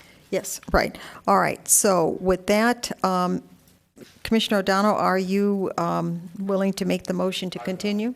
All right, so I'll make the motion to continue the matter of architecture and site application S14050-16347 Aztec Ridge to give the applicant an opportunity to return to set forth the rationale and the evidence to support the granting of an exception to the height allowance of 18 feet. All right, Commissioner O'Donnell has seconded. Yes, I want it continued to a date certain. November 12th is your next hearing. All right, November 12th. And Commissioner O'Donnell, you're seconding the motion with the date in it? All right, now there's discussion. Commissioner Talasfor? Seeing if that does come back to us, I don't know how the motion's going to go with votes, but could I request that we have a sample of the standing metal roof by then? Would that be something that could happen? That does not concern me, Commissioner Talasfor, but if the other commissioners wish to have that, I'm not concerned I with don't that. see it as a problem. We've had standing roofs before, and we've had samples. It shouldn't be a big deal, so I would, I don't need it either, but I would certainly not argue the point. All right, Commissioner Sayoc? I know the public hearing is closed, so I'm going to talk as if I'm talking to my fellow commissioners. It appears that because there's 6 commissioners, it's a 3-3. So the motion to approve or deny is not going to move forward. So one of the issues is a justification for exceeding the 18 feet. And that is not currently in there.